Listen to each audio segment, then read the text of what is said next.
Picture this. A middle schooler with his chest ripped open by a spear the size of a traffic pole, staring down the most decorated first-generation hunter in the entire country. Grown adults whisper this old man's name like a Final Destination death flag, and he just stabbed this teenager dead center like it is nothing. Everyone thinks it is over. Season 1 cancelled. Except the crazy little maniac smiles, pulls out a mana bomber the size of a soda can, and Grandpa immediately realizes he got clowned by a literal child. Boom. Pure John Wick chaos. When the smoke clears, both of them are flat on the floor like two idiots who forgot to turn off the gas stove, but the kid wins. A middle school marksman just suicide bombed a legendary hunter on live television and walked out as MVP of the entire reality show. How the hell did we get here? And why does this boy know every secret dungeon in the arena like he has been there before? Because, spoiler, he has. Rewind the whole thing. Meet Christopher, a top-tier gamer in a world where hunting monsters became an international sport called the Hunter League. This man was a celebrity, a certified problem on the leaderboard, until life hit him with the classic 1-2 combo. Performance drops, qualifications flunked, fans calling for his head like he ran over their dog. His own manager smoothly suggests he retire and reminds him about mandatory military service like a surprise jump scare. Christopher snaps, throws his phone, kicks the table, and when the manager says he regrets ever making something out of a guy like him, our hero grabs him by the collar. Because this same manager was the one who tricked him into activating his signature skill, Full Bloom, way too early, bricking his entire career before it could peak. Christopher walks out broken, and in his lowest moment he wonders if death may actually be a mercy. Fate, being the worst writer ever, answers with a speeding truck. Impact, fireball. Our guy cooking on the pavement like a budget action stunt, and only then, bleeding out, does he finally realize he wanted to live. Lights out. Then the lights come back on, and he wakes up in his childhood bedroom staring at his middle school face in the mirror. Skinny, baby-faced, zero drip, absolutely pathetic. Round 2, baby. The universe just handed this washed-up legend a cheat code, and now he's about to play the entire game again with the walkthrough guide tattooed on his brain. Now Christopher is back in the middle school version of his body, and the first thing he has to deal with is that the rules of this world are a whole situation. In this universe, the talent for hunting gets measured by strapping awakeners into state-of-the-art machines that test physical strength like some fancy gym scanner. The only problem is the machine cannot actually identify what your skill does, so every newbie awakener has to sit there like a confused scientist, theorizing about their own powers and figuring out how to deploy them to trial and error. Imagine waking up with a superpower and the manual is just you guessing at the walls. Luckily, our boy does not have to suffer through that garbage because he has a skill called All-Seeing Eye that basically reads everyone like an open tax document. Cheat code activated. That night, Christopher flops onto the bed and pulls up his system window and, yeah, just like he predicted, his precious Full Bloom has regressed all the way back to Renka. He does not even flinch at this because skills can be trained, gear can be rebought, and he has done this grind before. The real problem is the shell he is in. This body is a noodle, a twig, a middle school physique with low-rank skills that would get laughed out of any pro match. He is basically a legendary gamer stuck playing on a broken controller. While he is stewing on this, he hears his parents going absolute Real Housewives in the next room. His dad is pushing for him to chase his dream, mom is slamming the brakes because he is a child, and school comes first, and the compromise on the table is a 1-year trial. Christopher is listening to this and flashing back to his past life, where his mom originally shot down his hunter dreams completely, so he already knows fighting her head on is pointless. But then it clicks. 1 year is an eternity in hunter development. A year of matches, training, skill upgrades. If he had started that early the first time around, his Full Bloom would already be at B rank, and his whole career trajectory would have changed forever. So he barges into the argument with main character energy and negotiates it down to 6 months. 6 months to prove himself. Mom is nervous, dad is smirking like his kid just closed a business deal, and the boy just financed his parents like a pint-sized Harvey Specter. He rolls up to the Hunter Center ready to grind and immediately gets slapped in the face by reality. The front desk tells him minors need a guardian to use the training rooms. Our boy forgot he is technically a child again because in his head he is 30-something years old, and now he is standing there fuming like a grown man in a 12-year-old body who just got carded at a liquor store. Before he can crash out, someone taps him on the shoulder and enter Dojang Kim, a cheerful classmate who recognizes him. Christopher, of course, has to pretend he has never heard of this kid in his life, which absolutely breaks Dojan's heart on the spot.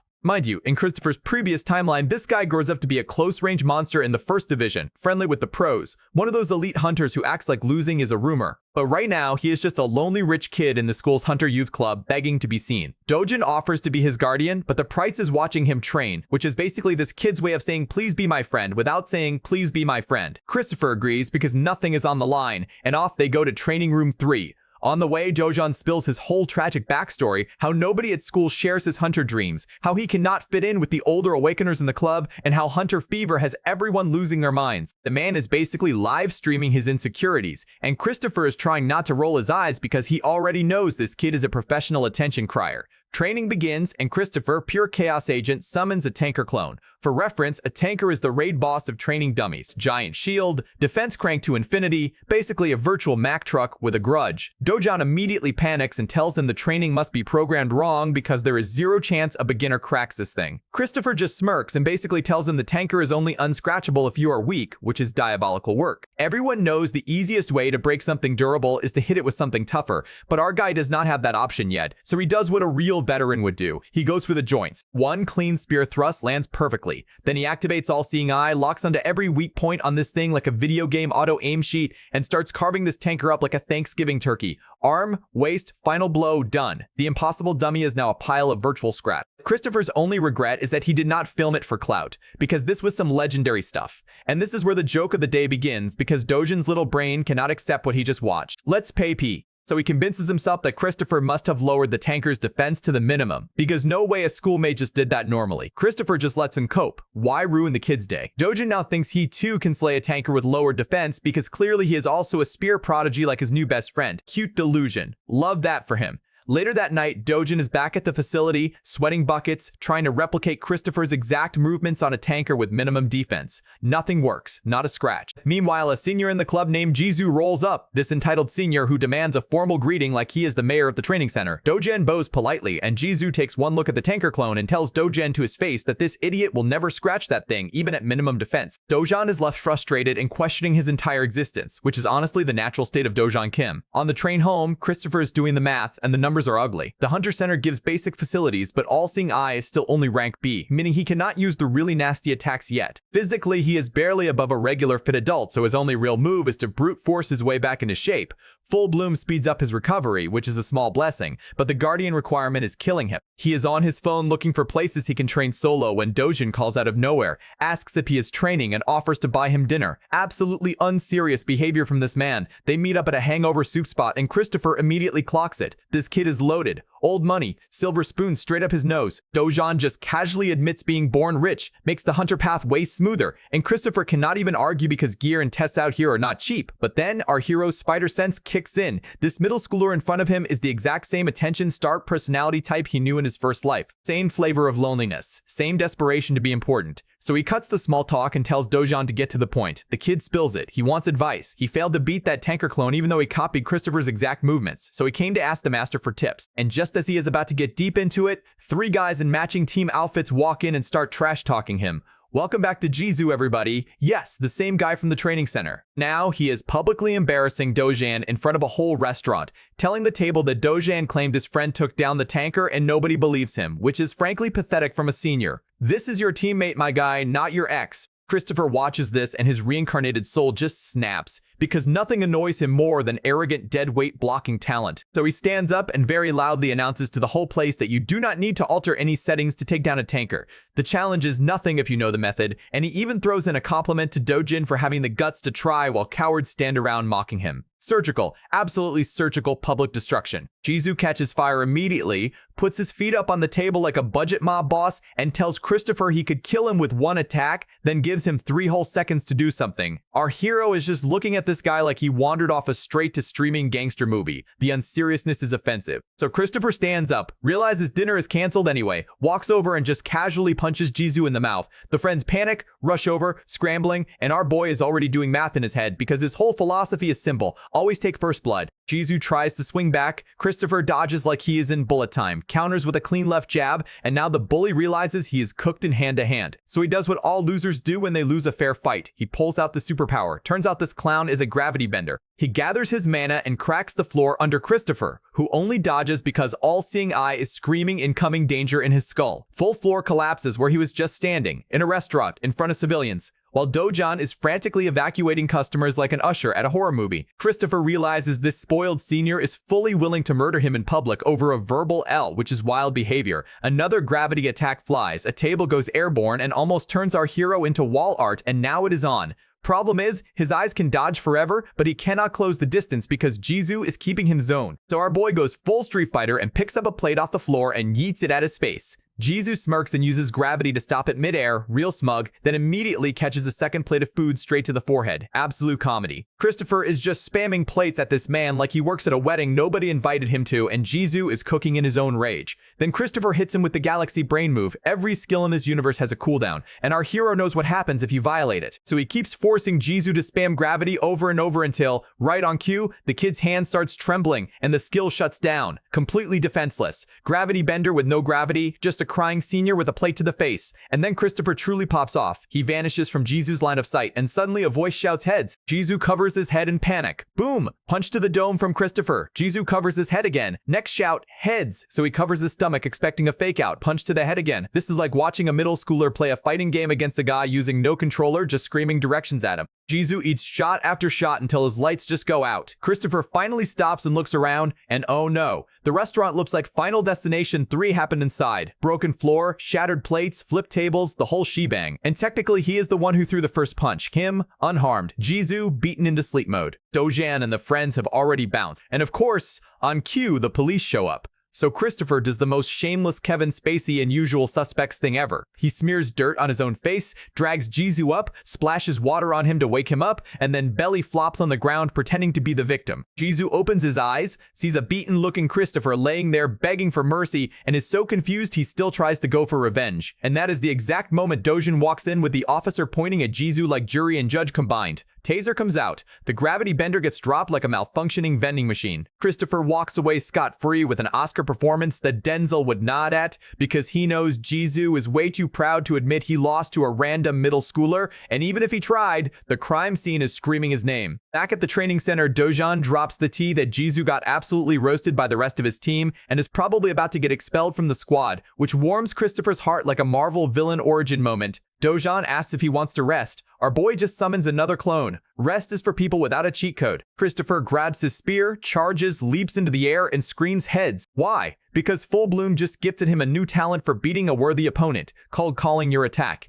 This skill lets him shout the name of any random skill or target to boost his attacks, so he splits the clone's head clean open. Dojan is shook, but privately Christopher is even more shocked because he never had this skill in his previous life. Apparently beating up a bully counts as an achievement to the system now. The universe is getting funnier by the minute. His only concern is that this skill makes him look completely unhinged because he literally has to scream at his enemies to power up. Welcome to public matches where he's about to look like a rabid Pokemon. Fast forward to dinner at the Christopher household and the boy finally drops the bomb. He is auditioning for Hunter's Next Generation, the huge reality show that scouts the future of hunting. Mom starts spiraling instantly because the competition is national level and brutal. Dad backs his son because legacy something believe in your dreams, and Mom immediately claps back reminding him how his own business dreams tanked hard. The table turns into reality TV. Christopher just calmly explains the prize. Tailor-made weapon, big money, either an academy enrollment or a Division 3 team spot. Suddenly, Mom sees the math, Dad sees the glory, and his son casually announces he will just work hard, which somehow shocks both parents like he promised them a liver. They agree. Mom adds, do not cry when you lose, because moms love planting that seed. Christopher is not worried. In his first life, he won tournaments on a national scale. These are newbies. He is a 30-something-year-old pro trapped in a baby body. It is almost unfair.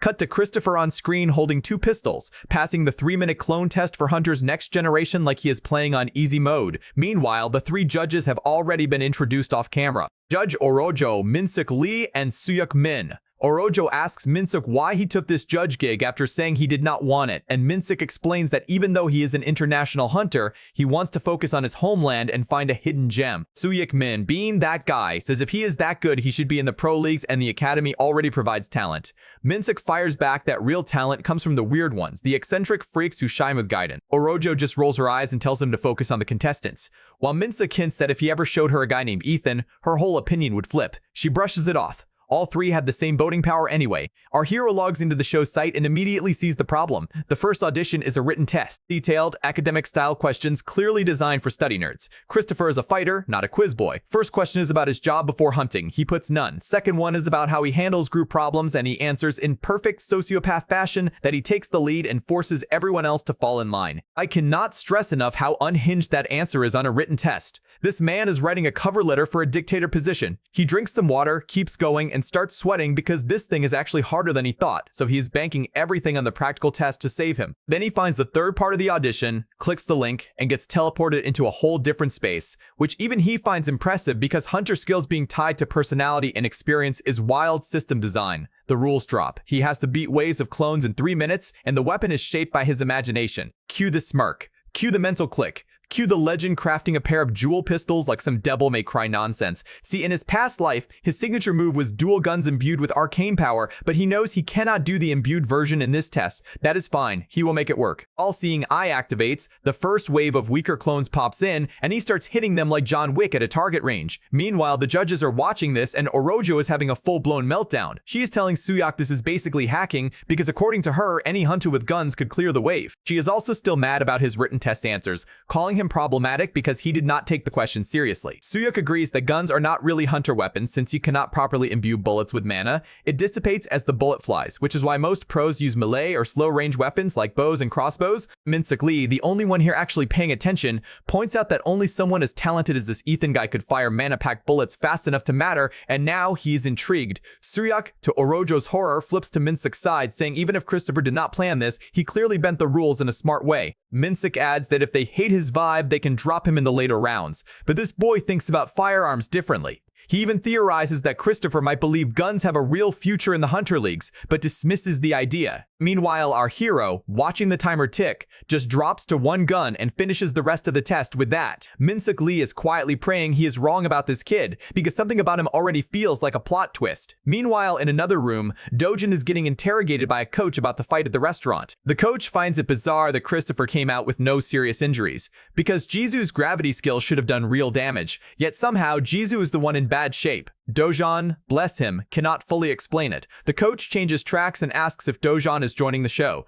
Dojan says yes, but he needed time to work up to it. Then his blue shirt teammate asks if Christopher, the guy who beat up Jisu, is also entering. Dojan says he has not asked yet. The coach dismisses him, and as Dojan walks down the hallway, the coach quietly realizes the situation just got way more interesting, while Dojan is thinking the same thing. Everybody is now curious about this mystery kid. Show day. The sun is blazing on the main stadium of Hunter's next generation. Christopher rolls up, looks at the building, and flashes back to the years he spent grinding in this exact stadium in his past life. Hunter Leagues run in 3 divisions. The top division plays in actual towers with real dungeons, while divisions 2 and 3 use virtual reality stadiums. He used to wonder why these places were built so massively, but standing in this crowd for a reality show, he finally gets it. Events like this are the answer. In the audience are several future legends. Hang Yan, focused and silent.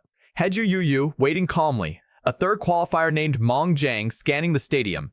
Christopher realizes this show actually happened before his original career even started, and the lineup is stacked with familiar faces who become huge in the future. He is suddenly extremely curious who won this event originally, though honestly it does not matter because now it is his. He is taking the crown no matter what. Dojan waves him over with an empty seat next to him and immediately checks on his health because the poor kid assumed Christopher was still recovering in the hospital. That tells you just how wrecked he must have looked on the floor of that restaurant after his Oscar-worthy act. Dojin then casually drops that Jisu, currently on probation, should be fully recovered from the beating in 3 weeks. Christopher is impressed that the bully even made it into the show, until Dojin explains that Jisu was forced to sign up because pro teams use Hunter's next generation as their main scouting ground, and he needs to impress them or his career is over. So the expelled reject is now gambling his future on live television. Makes sense. The show hits the air. Fog fills the stadium. The commentator goes full hype mode, welcoming everyone to Hunter's next generation and bragging that these kids are the top 2% of all awakeners in the nation. A virtual battlefield flickers to life in the stadium, the crowd roars, and then the judges get introduced. Orojo, a 3-time National League champion. Min-Sik Lee, the greatest Korean hunter who competes in international leagues. And Soo-Yuk Min, the country's celebrity face. Dojin is absolutely stunned that Min-Sik Lee is here judging a youth show instead of representing Korea overseas. Christopher immediately recognizes the weight of this moment. These 2 men hold the same stature in this era that he did in his first life, and he is fully confident he can outplay them both. The commentator drops the prizes. Out of 4,450 applicants, only 100 were selected. The winner gets $360,000 and a tailor-made weapon from the Mora's workshop.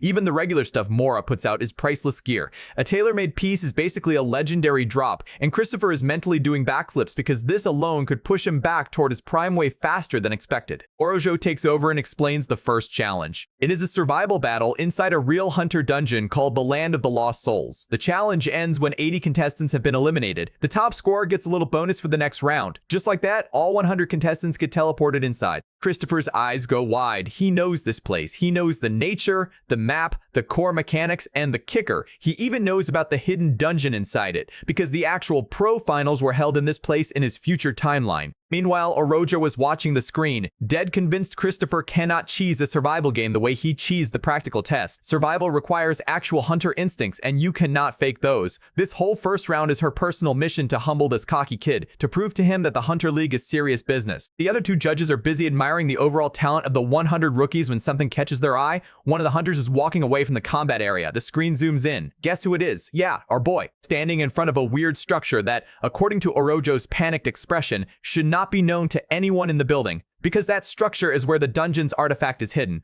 Artifacts in this universe are rare treasures buried inside dungeons. Sometimes grabbing one is enough to win an entire match. Orojo is losing her mind because not even Division 1 players should know this dungeon exists, let alone an amateur. Minsuk whispers to her, asking if they need to intervene, and she snaps back that everything is fine, that this area is technically a concealed zone of a dungeon replica and is not on the map. Minsuk asks what is actually in there, and Orojo pauses before admitting it contains ether, which is outright banned in the Hunter League for being absurdly powerful. The other two judges almost choke. Normally, the artifact cannot leave the dungeon, but since this is a virtual match, it can be used freely inside it. Minsuk immediately realizes that means there is also a keeper down there because artifacts are always guarded, and the keeper's strength is always proportional to the item it protects. Orojo sits back, relieved, figuring the kid is about to get his head kicked in. They zoom inside the hidden dungeon and find a glowing cube-shaped monster called Q, the guardian of the artifact. Christopher pushes the right stone, the secret path opens, and he is standing inside dangerous territory with a grin because taking down the keeper means he gets the ether, which means he wins the first challenge. Immediately, the cube lights up,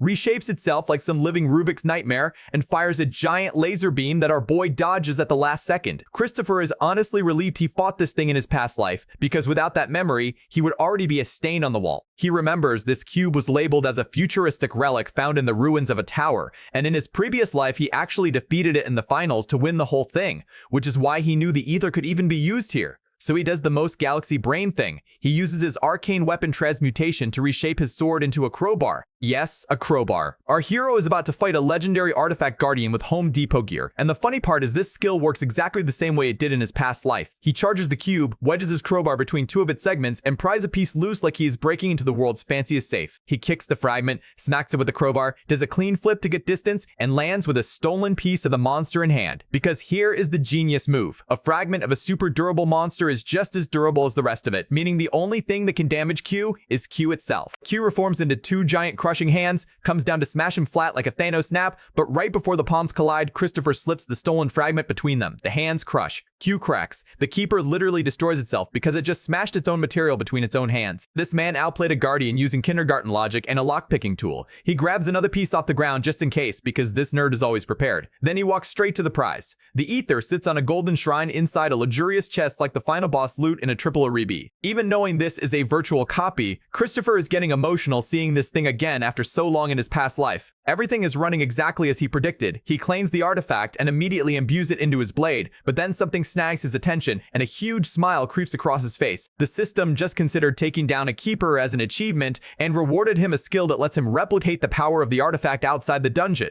Let me say that again. He just got a cheat code that copies a forbidden legendary power and lets him use it anywhere he wants. He tests it immediately, spawns pistols with his skill, empties the chamber, and punches 3 clean holes straight through the dungeon wall. And this is where our boy really starts flexing, because in his first life, his dual gun playstyle only worked thanks to his massive mana reserves, since every bullet had to be manually forged out of mana, and that drained him fast. His old full bloom, back when he was still sleeping, did help him grow faster, but it came with the cursed side effect of shrinking his mana pool to embarrassing levels, so firing guns used to be a constant budget issue. Now though, he stares at the holes he just punched in the wall and realizes this new artifact skill lets him ignore his garbage mana entirely. It is basically a bypass for the one weakness that haunted his entire career. He checks the damage on the wall and clocks that he can comfortably handle pistols, but heavy artillery is still off the table for now. Not that it matters. At this level, he already has more than enough to steamroll the bracket. Meanwhile, upstairs at the judge's booth, the three of them are catching strokes in real time. Orojo is staring at the screen like she just saw a baby drive a Lamborghini, completely thrown that this kid somehow got firearms up and running in a hunter environment. Minsuk Lee is leaning forward, absolutely fascinated, still stuck on how Christopher dodged that giant laser beam from the Keeper. Suryuk Min explains that the Keeper is a machine, so its attack pattern is technically predictable, but only seasoned pros could read it that clean in real time, definitely not a middle schooler on his first dungeon run.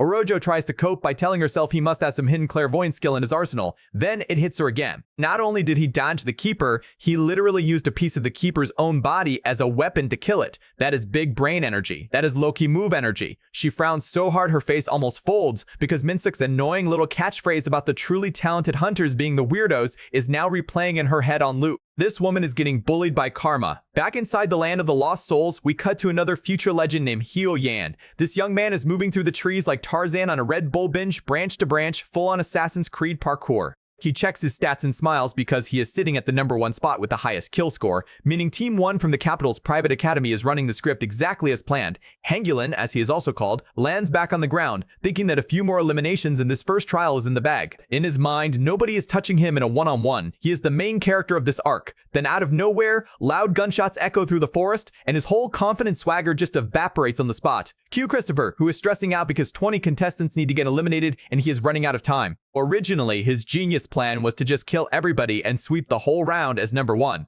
But the map is huge, he cannot find them all, so he lowers the bar to aiming for 5th place just to be safe. As he starts picking off anyone he sees, something catches his eye and he smirks. Hiding in the tall grass like a raccoon in a trench coat is Jisoo, the sane gravity bender who got humiliated in the restaurant. The bully clenches his fist and pulls off a surprise gravity attack, flattening some poor random contestant into the dirt. Jisoo creeps out of his hiding spot, grinning like a villain who just found the dollar menu and walks toward the crater he made. Big mistake, because a hand lands on his shoulder. He turns around, sees Christopher, and the color drains out of his face like a deflating balloon. He literally falls on his backside out of pure fear. Our top player calmly tells him he has a favor to ask, and Jisoo reacts to Christopher just asked to borrow his kidney. The bully starts acting arrogant again, which is fascinating behavior from a man who was crying heads inside a police report last week. His rage flares up and he tries to hit Christopher with another gravity strike. Christopher evades it like it is nothing. The ask was simple. He wants Jisoo to spread a weaker gravity attack over a wider area, pin multiple contestants at once, so Christopher can clean them all up in one swoop. Classic support use of gravity manipulation, but Jisoo is not trying to cooperate, so persuasion flips into a beatdown edition too. Christopher charges at him screaming heads, and Jisoo's soul leaves his body because this is now a trauma trigger. Deja vu from hell. Our boy keeps pounding him until he breaks. Jisoo, now halfway to tears,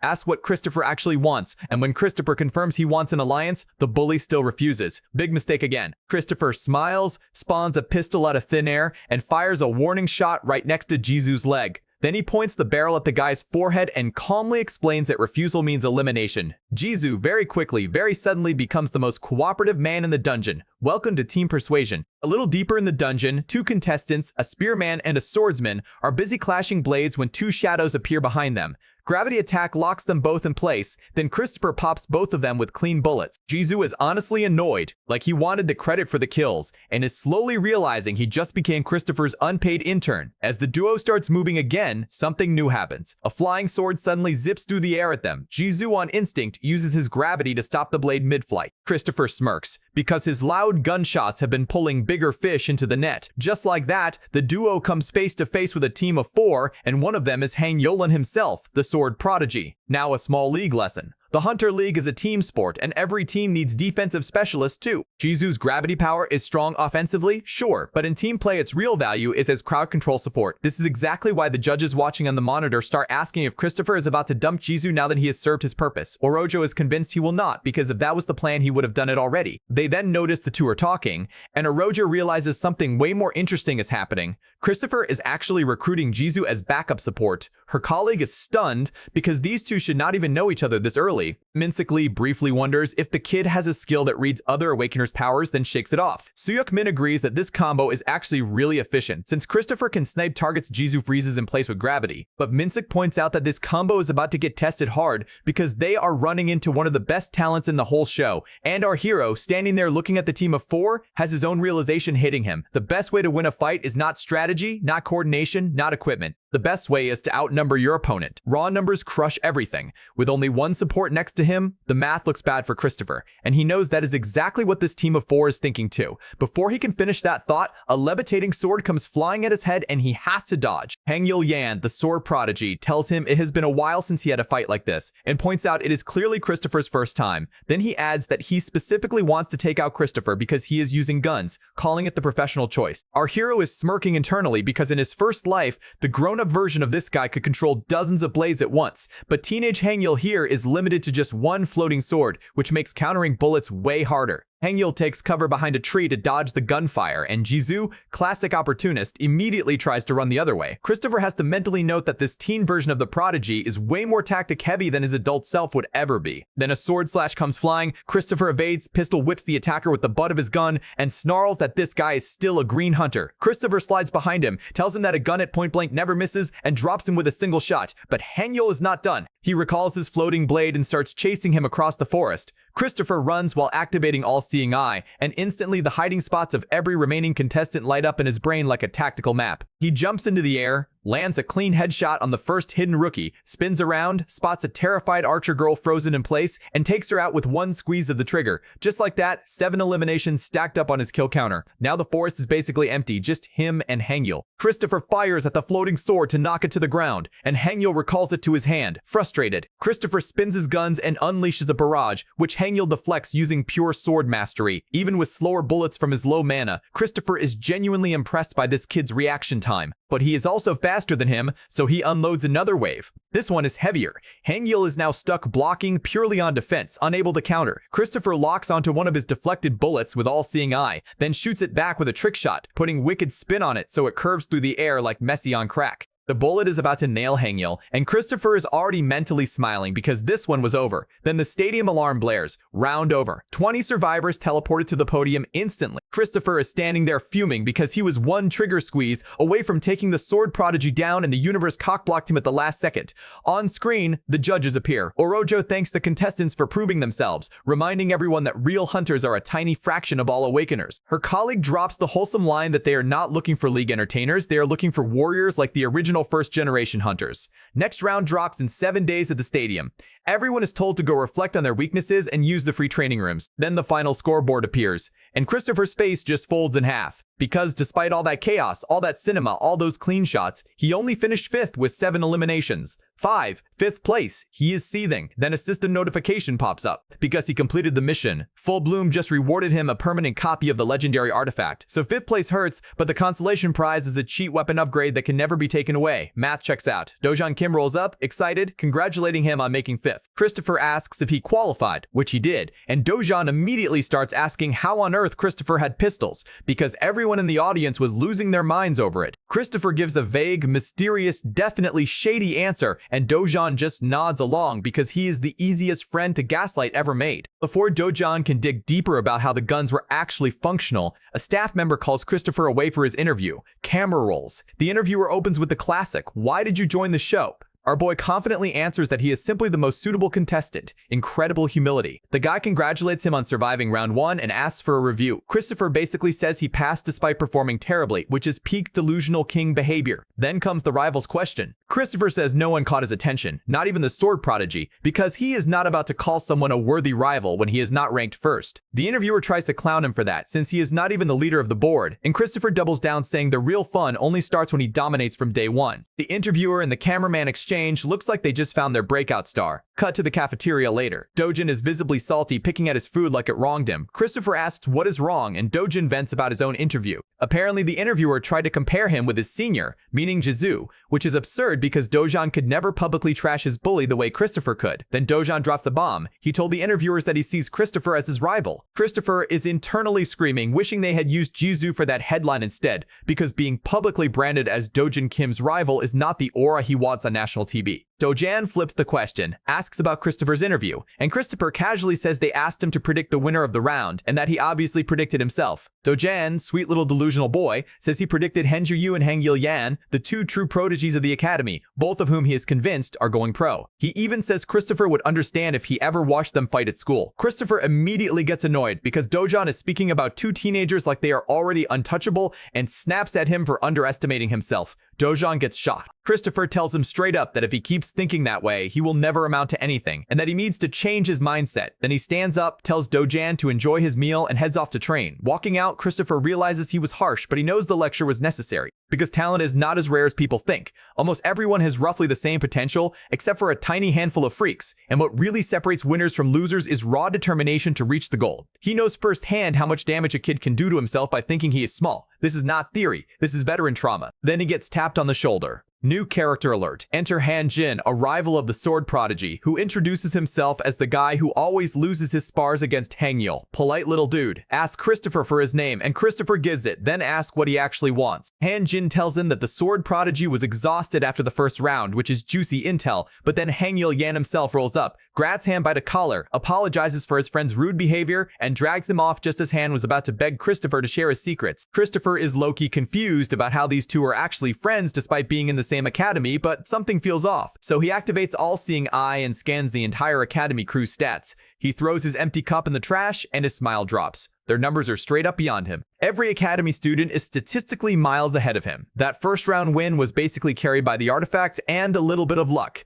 If he walks into the next round with just raw stats, he is cooked. This kid needs to train. Fast forward, the commentator goes full hype mode, announcing the show will now continue. Cameras swing to the three judges reviewing files. Suok Min pulls up a file on a student from the capital's private academy. Orojo immediately points out that this one is the finest of all the contestants, and yeah, it is the sword prodigy himself. In his interview, Hangul Yan says he always wanted to be a hunter and failed the academy's entrance exam twice before making it in. He kept grinding, learned from his mistakes, and embraced hard work. Classic shonen protagonist backstory. Meanwhile, Dojan is watching the same interview on his phone, sitting with Christopher, who asks if the show was aired already. Dojan confirms because tech moves fast in this world and they can broadcast the show almost live. Christopher asks about the comments. Dojan says people are weirdly into the sword prodigy's forwardness, even though his answers are actually kind of dry. Others are getting points for spicier responses. And then Christopher's interview comes on. When asked about the challenges in his life, he says he had it pretty easy, ice cold. When asked about teamwork, he confidently says he forces everyone else to follow his lead. Again, written by a future dictator. When asked why he joined the show, the sword prodigy gives a humble answer, while Christopher comes out swinging with full arrogance. And when the rival's question comes up, both of them say nobody caught their eye. Screen goes black. Dojan wants to watch the round 1 footage, but Christopher shuts it down, telling him to watch it later and goes to train. In the training room, Dojan watches Christopher doing only lower body workouts and is confused. Christopher rhetorically asks what his role in the game is. Dojan answers marksman. Then Christopher asks what the most important factor for a marksman is. Dojan confidently says high damage. Wrong answer. Christopher tells him mobility is just as important. He explains that the sword prodigy and every other strong melee fighter in this show either has insane speed or a ranged threat that can kill marksmen, so he needs mobility that matches or beats a close range fighter, which is why he is not wasting time on upper body until his lower body is elite. Then a new voice chimes in. An old man who somehow strolled in like he owns the place says that is an interesting point of view. He adds that in the Korean Hunter Leagues, the plots used to eliminate marksmen are actually pretty few, so he asks Christopher to elaborate. Christopher immediately clocks that this is not a regular person because this guy walked into a locked facility like he had the master keycard. He explains that in many foreign leagues, marksmen are treated as the kings of the map, the pieces every enemy team wants to delete first, which is why mobility is non-negotiable for him. Because in his mind, the best enemy teams will always come hunting the marksman and he is not about to die flat-footed. This cracks the old man up. He laughs and says it is kind of funny that this kid is basically announcing himself as the first target on the enemy's kill list. But then he gets serious. He warns Christopher that pride has been the downfall of many great hunters, and then tells him he will personally observe his performance moving forward. Take advice from someone with real experience. And he walks out. Dojin and Christopher both stand there trying to figure out who this man even was, but Christopher says he is going to impress the old man anyway, since somebody with that kind of energy is worth flexing for. Cut to an office where a subordinate is checking in on his boss, asking him the same question, what is the most important factor for a marksman? The subordinate confidently says damage and support skills. The boss shuts him down. The boss is Junek Lee, a first-generation hunter and the chairman of the Hunter Association. The subordinate then guesses accuracy. Wrong again. Boss brushes him off and starts reminiscing. Back in his youth, he asked an archer friend why he only trained his lower body. The archer told him that marksmen are always prioritized by monsters because everyone knows they are physically weak, so they need to be quick on their feet. If their hiding spot gets exposed, they are dead. The archer also told him he would not get it because he was a melee fighter. Back in the present, the chairman now realizes that same concept applies to the league too, and this concept is huge in the elite international leagues that dominate the world, but rarely shows up in the Korean league, which is mostly why Korea keeps losing its best hunters. So the fact that this Christopher kid is already thinking on a worldly scale, despite never debuting in the league, has the chairman genuinely wondering whether this boy is overconfident or just accurately reading himself. Meanwhile, Christopher opens his status window and smiles. His still sleeping Full Bloom is already giving him a faster progression curve than the one he had in his first life. For reference, Full Bloom's main purpose is to accelerate stat growth and drop skills as achievement rewards, plus a massive stat boost when activated. The fact that it is growing faster now, while still dormant, is absolutely wild news. He just has to be patient and not awaken it too early this time. Dojan drops his weights and asks what is next. Christopher mentally notes that Dojan, as an academy student, has much better base stats and honestly does not need to train as hard as him, but they are not close enough yet for him to give deep advice, so he says he has nothing in particular to share. Then he offers to spar. Dojan accepts. They square up in the training room with swords. Dojan is visibly shocked that the marksman also knows how to use a blade. Christopher plays it off like he has a general idea. Dojan is quietly confident because he knows he would lose to Christopher with guns, but sword on sword he actually has a shot. Christopher smirks and charges. Steel clangs. They trade blows evenly for a while. Dojan, confused, slowly starts realizing Christopher is not slipping up despite using a basic sword. He steps back, looking at his hands, trying to process why this is so hard. Then Christopher casually uses arcane weapon transmutation and morphs his sword into a spear. Dojan's eyes widen. Range just changed the whole fight. Christopher swings. Dojan blocks, now struggling because he has less reach. Then Christopher transmutates again and pulls out a massive greatsword. Dojan's brain just breaks trying to figure out how to deal with this. The greatsword comes down. Match over. Dojan ends up on the floor, completely gassed. Christopher asks for his honest opinion now that they have been labeled as rivals. Dojan, still believing in himself, says the gap between them is not that big. Christopher hits him with the cold truth that he was not even going all out this whole fight. Dojan gets a cold chill. Christopher looks dead serious. Dojan gets frustrated because the gap is revealed to be massive. Then Christopher flips from mentor dropping knowledge, not insults. He tells Dojan he lost because he is playing the wrong role.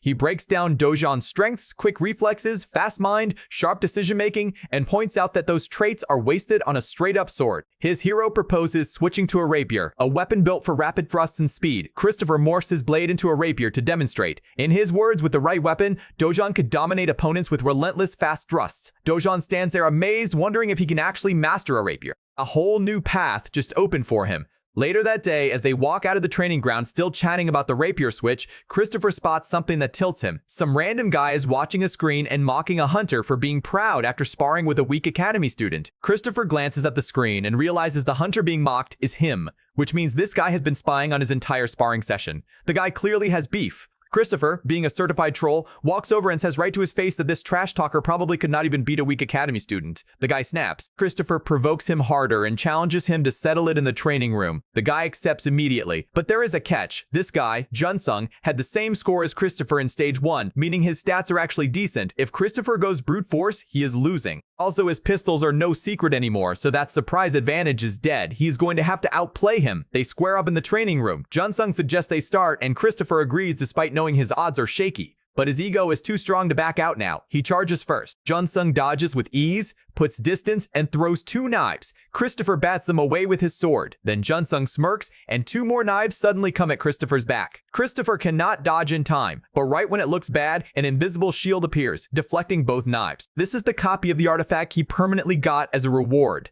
A built-in defense trigger when he is in danger. Massive value. Now Christopher realizes something important. Junsung is controlling those knives with telekinesis, not throwing them physically. That is why the knives can curve and target his back. Junsung, meanwhile, sees his projectiles mysteriously deflected and assumes Christopher has some hidden skill. Christopher smiles, makes his own throwing knife, and chucks it at Junsung. Junsung laughs, thinking he can easily stop one knife with his telekinesis, and does exactly that, just like Christopher expected from his all-seeing eye reading. Then Christopher pulls out multiple knives at once and throws them all. Junsung's eyes widen. He reacts fast and actually manages to stop 4 of them with his skill, which genuinely surprises Christopher. But here is the twist. Telekinesis cannot perfectly control that many targets in such a short window. One of the knives was only loosely controlled, and while Junsung focuses on the others, That one slips through and hits him. Match over. Christopher wins. And again, someone was watching. The whole sparring session was being monitored in silence. A voice asked the judge if this really is the guy he predicted to take first. Min-suk Lee asks the blonde one next to him for his opinion. The blonde adjusts his glasses and activates his skill, Eye of Analysis. According to him, Christopher has big tactical brain, a tricky spirit, and only average stats, which is exactly what Min-suk Lee thought. The blonde realizes Min-suk already had some idea about what Christopher could do, because otherwise he would not have beaten Junsung without knowing about the telekinesis ahead of time. Min-suk theorizes that Christopher has a skill similar to his, or even something like Summit Kim, one of the very first hunters. The Eye of Analysis is a rare skill only 2 known individuals have ever had. The blonde says Min-suk might be overhyping the kid, but Min-suk immediately flips it and says they might actually be underrating him, because this boy found a concealed dungeon in a survival game, then targeted the clone circuits in the practical test like a surgeon. If this kid enters Division 1, people will genuinely think Summit Kim himself has been reborn. Min-suk then asks the blonde if he wants to take Christopher on as his protege. The blonde confirms yes, because Eye of Analysis only reveals stats, not skills, meaning Christopher predicted Junsung's telekinesis and countered it without any skill reading of his own.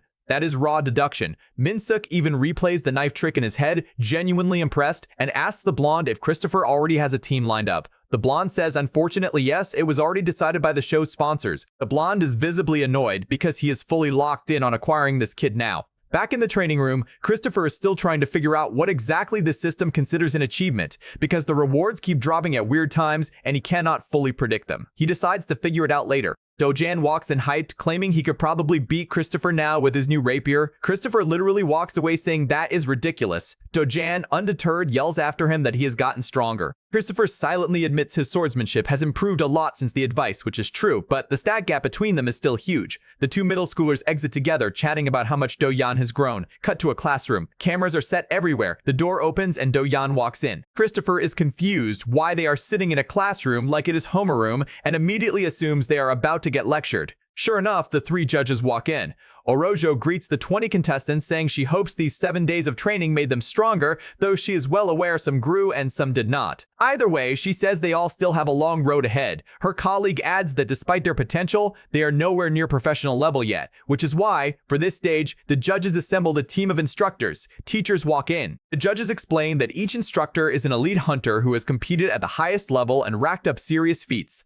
These teachers will coach the contestants in their proper roles, and then the stage will end with a 3 versus 3 test match, exactly like the real Hunter Leagues. Then the entire room gets blasted with a wave of mana pressure as one teacher shows off his mana manipulation. Christopher and everyone else feel it instantly. This mana density is no joke. The first teacher steps up, introduces himself as Sanjin Lee, and immediately declares that he cannot stand lazy, undetermined people. He then adds loud and clear that he hates arrogance above all, and demands that the students show humility and not clown his lectures. Red flag detected. Christopher already sees where this is going. The judges then explain that based on round 1 performance, each contestant has been assigned their proper role. First name called is Christopher. Role assigned, close range fighter. Christopher's soul briefly leaves his body. He is a marksman. The whole country just watched him shoot people with pistols, and they put him with the melee squad. A little later, Christopher is still trying to process this assignment while standing in a training zone next to all the elite melee prospects, including the sword prodigy Hiju and her crew, all terrifyingly good close-range hunters. The teacher arrives and immediately starts screaming at them to forget everything they know, because every single one of them is worse than a Division 3 hunter regardless of which academy they came from. Then he explains that in real official matches,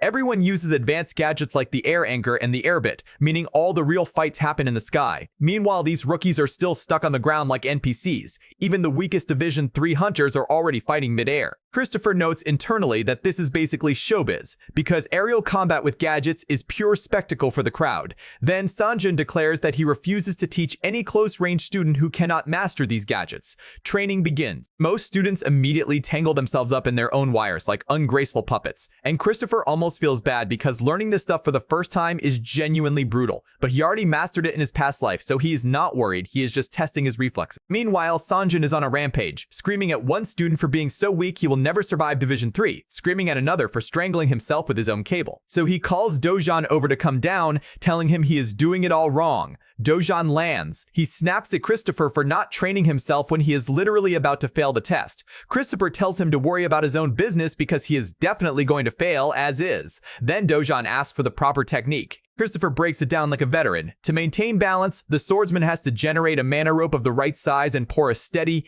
even stream of mana into it. He tells Dojan to concentrate on his center of mass, because once airborne, the core is what keeps the body stable. Then he demonstrates by summoning his own cable, hooking it to the wall, focusing briefly, jumping, and landing gracefully. Textbook execution. He adds that the key is a steady mana flow at all times. Dojan mentally replays every instruction, launches his anchor at the wall, focuses, jumps, and sticks the landing. He lights up like he just unlocked a new ability, convinced this is proof of his hidden potential. Then Sanjun, the angry teacher, erupts. He screams at both of them for chatting during his lecture, calls them pathetic and lacking determination, and asks Christopher for his name. Christopher introduces himself politely, already clocking that this guy is trying to publicly correct their behavior. Sanjun goes into a sarcastic tirade about how Christopher not needing to practice must obviously mean he is some kind of prodigy, which Christopher cheerfully confirms. The smug child energy is next level. But honestly, he is a reincarnated adult older than the teacher himself, so he feels extra comfortable teasing the man. He is also genuinely curious about the actual aerial test this lecture is leading to. Sanjun, fuming, says the test will begin shortly and tells the class to brace themselves. Behind the scenes, the three judges are reviewing Christopher's role assignment. Minsuk Lee is confused, assuming Orojo mistakenly placed Christopher with the melee group. Orojo explains that Christopher does know a bit about close-range weapons and is also incredibly prideful, which is why she specifically placed him under Sanjun, the angriest teacher available. Minsuk realizes immediately that she planned to intimidate a rookie by throwing him into the lion's pen with a Division 1 hunter as the enforcer. Orojo angrily defends the decision, saying there is no turning back, and that one of the show's main purposes is to teach rookies humility. In her mind, snapping an arrogant kid back to reality is a core public service. At the same time, Sanjun begins the official test. The objective is to retrieve the air anchor position placed high on a pole. Before starting, he dramatically announces that anyone who slacked off should still pass this test, otherwise they do not deserve to be called hunters. Christopher immediately clocks it. This test was literally designed to eliminate him. He asks the teacher what reward he gets if he passes. Sanjun, feeling extra confident, declares that Christopher can do whatever he wants in his lessons if he manages to succeed. Sanjun is certain the kid is cooked because he set the anchor at 100 meters high. That is impossible for any rookie, even an intermediate, to reach in the time limit. Test begins. Every student fails miserably. Sanjun is smugly watching, confirming his theory that this test is uncrackable. Then he sees something rising in the air. It is the sword prodigy. Instead of using the anchor, she is literally riding her levitating sword straight up like a Final Fantasy cutscene. Sanjun is actually impressed. He wanted to see her use the anchor gadget, but at this point he will take anything. Then another gasp rips through the training ground. Because Christopher is climbing, smooth, casual, like he does this every weekend, Sanjun is losing his mind. The kid is not even flinching at the heights. For a first-time user, this is unheard of. And just as everything looks perfect, his air boots malfunction out of nowhere. The students gasp as he starts free falling, and Sanjun's heart drops because a fatal accident on live TV is a publicist's nightmare. But Christopher smirks mid-fall, swiftly grabs onto his air anchor rope, yanks himself upward, and stops the fall. Clean recovery. Full action movie stunt. And then, without missing a beat, he shoots back up toward the 100-meter mark, closing the distance like he is speedrunning the entire test, and finally snatches the air anchor at the top. And the instructor's jaw is basically on the floor because there is no logical universe where a first-time gadget user clears a 100-meter pole test on his first attempt. This kid just rewrote the physics textbook on live television and then yawned about it. After that masterclass stunt, Sanjun, absolutely defeated, pretends like nothing happened and goes right back into lecture mode. He starts explaining that close-range fighters break down into two categories. Initiators, who open fights by locking down enemies and creating teamfight opportunities, usually loaded with crowd control skills, and main melee fighters, who follow up after the initiator creates the opening. Standard tactical breakdown. The problem is, Christopher is completely tuned out because his brain is still in champagne mode. He is mentally uncorking a bottle, lounging in first class, enjoying the full power of not having to answer to this man anymore because he won the bet. Sanjun has zero authority over him now, and Christopher is basking in it like a cat in a sunbeam. Real veteran behavior. He cleared the test because he has literally been doing this for years in another life. This was a gim. But right in the middle of his private victory lap, something weird happens. A note slides into his pocket. No sender, no explanation, just a cryptic message telling him to meet at the backyard of the training center at 7 sharp. No name, no context, like a ransom letter from someone who does not know how ransom letters work. Christopher, curiosity hitting harder than caution, decides to pull up and check it out. He arrives at the meeting point, and the backyard is completely empty. Immediately, he assumes he got catfished by a random prankster. But then his all-seeing eye ticks like a metal detector over buried gold, and something about the scenery feels off. As he starts examining it, the ground literally reorganizes itself and a hidden staircase slides open like a Scooby-Doo bookshelf reveal. Our boy walks down into this secret passage, and standing at the bottom waiting for him is none other than the chairman of the Hunter Association, Jim Shlee himself. The same old man who wandered into the training facility earlier like he owned the keycard. Surprise, he actually does. The old man smiles like he already knew the kid would show up. Christopher, completely unbothered by authority, immediately calls him out for the vague cryptic note nonsense, then theorizes it was actually a small intelligence test, and cuts straight to the point asking why the chairman dragged him down here. The old man admits he has been eyeing Christopher since episode 1 of Hunter's Next Generation. But more than the show, he also watched him during his workouts, clocking his speed, his observational skills, the way he thinks. The man is basically running a full background check through his personal CB system. At some point, he even tried to predict the winner of the competition, and Christopher reads between the lines immediately. This old man is already writing his name in the winner's slot. According to the chairman, Christopher is destined to enter the top league and maybe even surpass it. Big words from a Hall of Fame hunter. Christopher reminds him the note promised an interesting view, and the chairman delivers. A secret room slides open like a villain's weapons vault, and Christopher's eyes light up because it is full of S-rank weapons and elite gear, and wedged inside this arsenal is Caliber, a legendary great sword he used in his previous life, one he had earned the right to wield after winning in his old era. He grabs it, and the weapon feels like an extension of his own arm, and when he transmutes it into a firearm, it feels even better.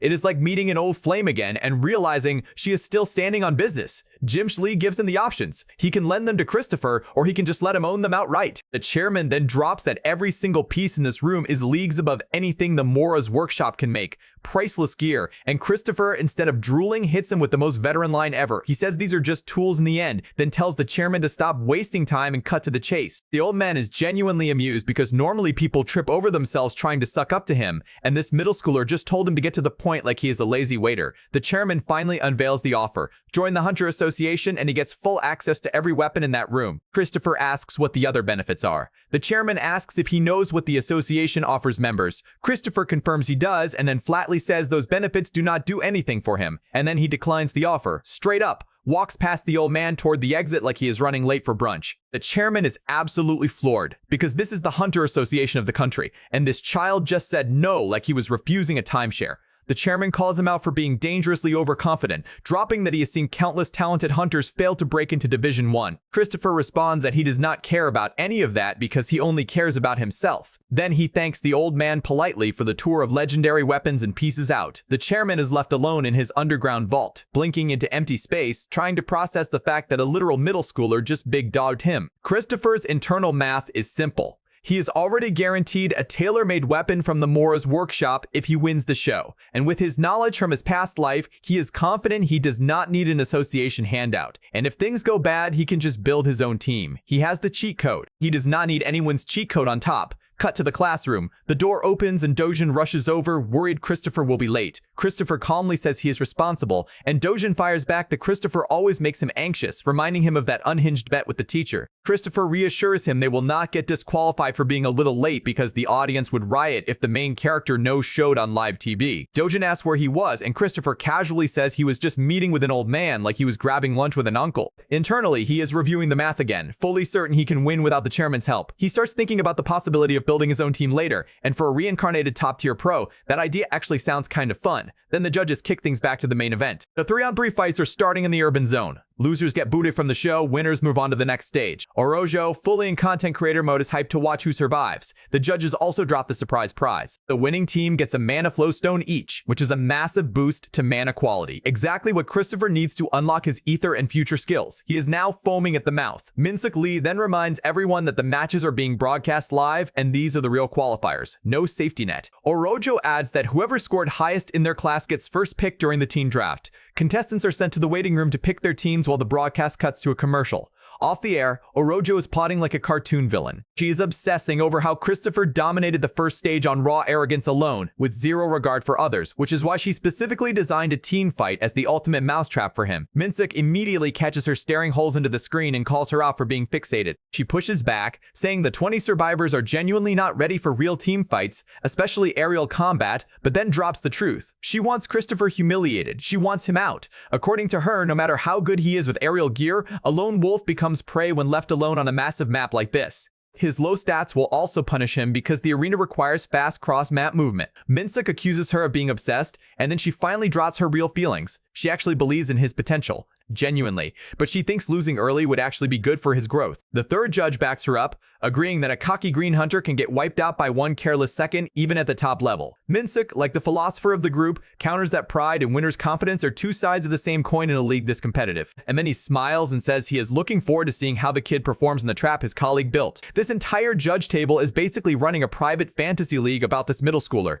Meanwhile, in the waiting room, Christopher gets told he has to pick first because he has the highest score. He immediately smiles because this is a stacked opportunity, and in an act of pure chaos, he drafts Juzu, the gravity bender bully, onto his team. Juzu's soul leaves his body. He actually thinks Christopher is mocking him at first because why would the guy who beat him half to death publicly twice now be picking him as a teammate? The bully still refuses to accept he lost that first fight, but deep down he already knows what Christopher can do, and honestly, he is relieved to not be going up against him. Christopher also picks another guy he can easily control because in his head, these two bullies are just teenagers he can puppet with one look. Then he puts on the fakest, sweetest voice possible and says he desperately needs their help. And both bullies physically flinch because the charm offensive is so unnatural it is giving them food poisoning. Even Christopher is mildly disgusted by himself for pulling that voice out. Desperate times, desperate energy. Junsung, the telepath, asks if he has a plan, and Christopher confirms, telling them the only reason they are on the team is to follow his orders. He then leans in and whispers exactly what he will do to them if they defy him.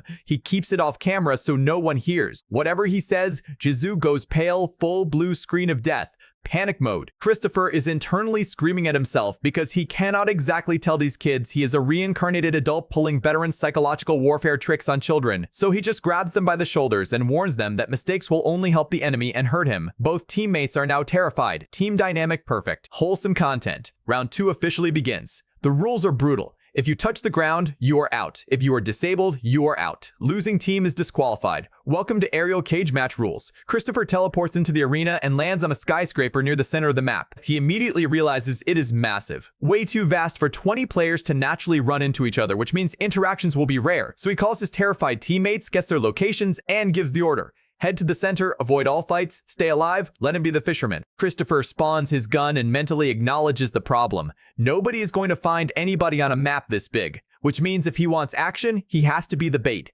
Just as he thinks this, a bullet zips past him. An archer tried to snipe him from the shadows like a lone wolf chump. Christopher dodges easily, reassures his teammate he is fine, and mentally dismisses the archer as weak since they are moving alone. He takes them out and then heads to the highest point at the center of the map. His teammates lock in their concealed positions. Christopher asks if they can see him. Both confirm he is exposed while they are hidden, and now the trap is set. Christopher fires a few dramatic shots into the sky like he is ringing the dinner bell. Then he just waits. First to take the bait is Han, Hangul Yan's friend, the talkative one. He rolls up excited to finally face Christopher one-on-one, then radios his teammate telling him to handle the gunner if he can. Hangul hears everything on the open comms and tells Han to wait for him. This whole conversation is also being eavesdropped by Christopher because Han is broadcasting his whole strategy like a podcast. Our boy realizes he needs to move fast before a full team converges on him. Han asks why he is alone, then starts flexing that even though Christopher is top of the melee class, he will personally beat him in a head-on fight. Christopher almost laughs because this boy runs his mouth more than he runs his blade. Christopher plays it cool and suggests his team might be around somewhere, but Han dismisses it instantly, correctly pointing out that if that were true, Christopher would have ambushed him by now. Then Han charges, swings, and Christopher barely blocks the blade. Hangul's crew is stronger than he expected, and he immediately has to back up. He creates a mana rope, hooks and swings away like Spider-Man trying to buy distance.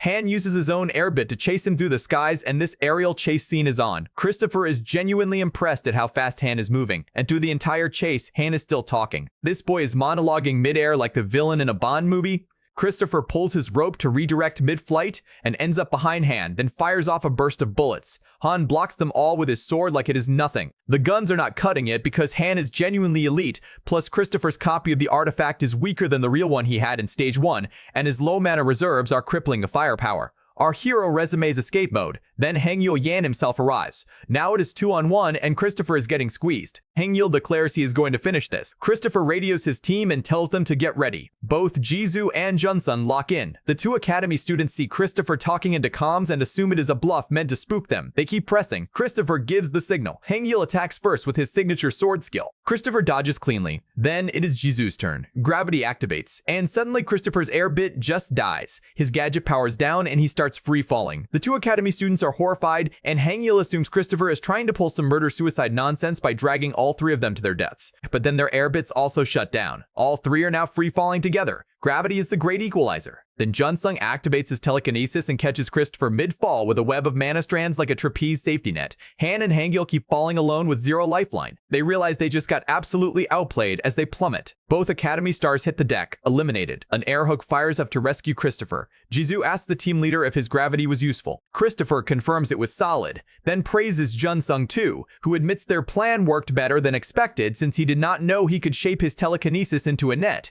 Christopher tells him the strategy was airtight. There was no way they were beating those Academy students in a head-on fight. The whole plan was using Christopher as aerial bait to lure the target into Jisoo's gravity range, then letting Junsung catch only Christopher while the enemies plummet helplessly. Surgical. He tells them the match is still running because other teams might have pieced it together. Then a system notification drops. The last remaining member of Team B took down her entire rival team by herself before getting eliminated too, which means the winners are clear. Junsung, Jisoo, and Christopher. Team C takes round 2. In the waiting room, Hugh is publicly scolding Han and Hangil for losing to a single guy when a third classmate fought an entire team alone. Absolute disrespect, but fair. Han starts babbling about stat differences and how they got outmaneuvered, and Christopher, watching this, is speechless at how much this kid can talk even while getting dressed down. The sword prodigy Hangil apologizes, saying he should have performed better knowing what the enemy could do, and Christopher internally clocks that this guy always blames himself first. He genuinely thinks the kid underestimates himself way too hard. Then the real plot twist. Jisoo and Junsung walk up to Christopher and sincerely apologize for their past behavior.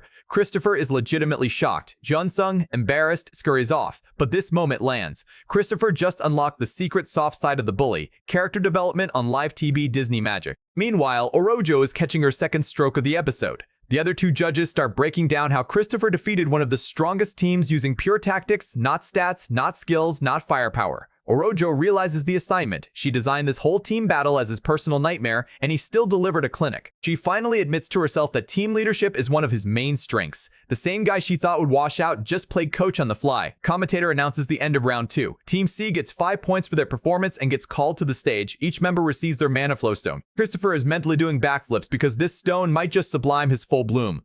The commentator gets theatrical, hyping the stones as tools to climb to the pinnacle of Korea and the world. Then the twist drops. The losers from the qualifiers are not going home yet. They are dropped into a knockout round where the judges will boot them out based on performance. Christopher is caught off guard because this is a reality show, and of course they are going to squeeze more drama out. He glances at the list of fallen contestants and his stomach drops. Dojin Kim is on it. The host explains the knockout round rules. It is a 2 versus 2 in a secure area game mode. The goal is to hold the designated zone for 60 seconds. You can also win by racking up the most kills by the time the match ends. Losers get to pick among the winners who are not actually at risk, which is done to even out the participant count. The round is set for the next day. In the waiting room, Christopher confirms what he expected. The strongest hunters, Hangil and Hugh's crew, already partnered up. Classic power move. Meanwhile, his other friends are struggling to find partners. Doyan specifically does not have the tournament experience to survive his knockout. Just then, Dojan spots Christopher and sprints over to beg him to be his partner. Christopher instantly refuses. Dojan pivots to emotional blackmail, pointing out that since Christopher taught him the rapier style, he basically made himself his mentor, so abandoning him would be morally bankrupt. Christopher is stunned at this logical jujitsu and cannot resist the puppy dog eyes. He finally agrees, reasoning he has nothing to lose, and Dojin lights up like a golden retriever seeing his leash. Christopher also wants an excuse to test his newest reward from the first stage. He hits Dojin with rules. You obey me, and this is the last time I am ever helping you. Cheerful swordsman plus annoyed gunner. Buddy cop duo activated. That night, Christopher finally pulls out the mana flow stone. This item can either be absorbed slowly to boost mana or consumed directly to refine the rank of a skill. He already knows from his past life this thing is legit.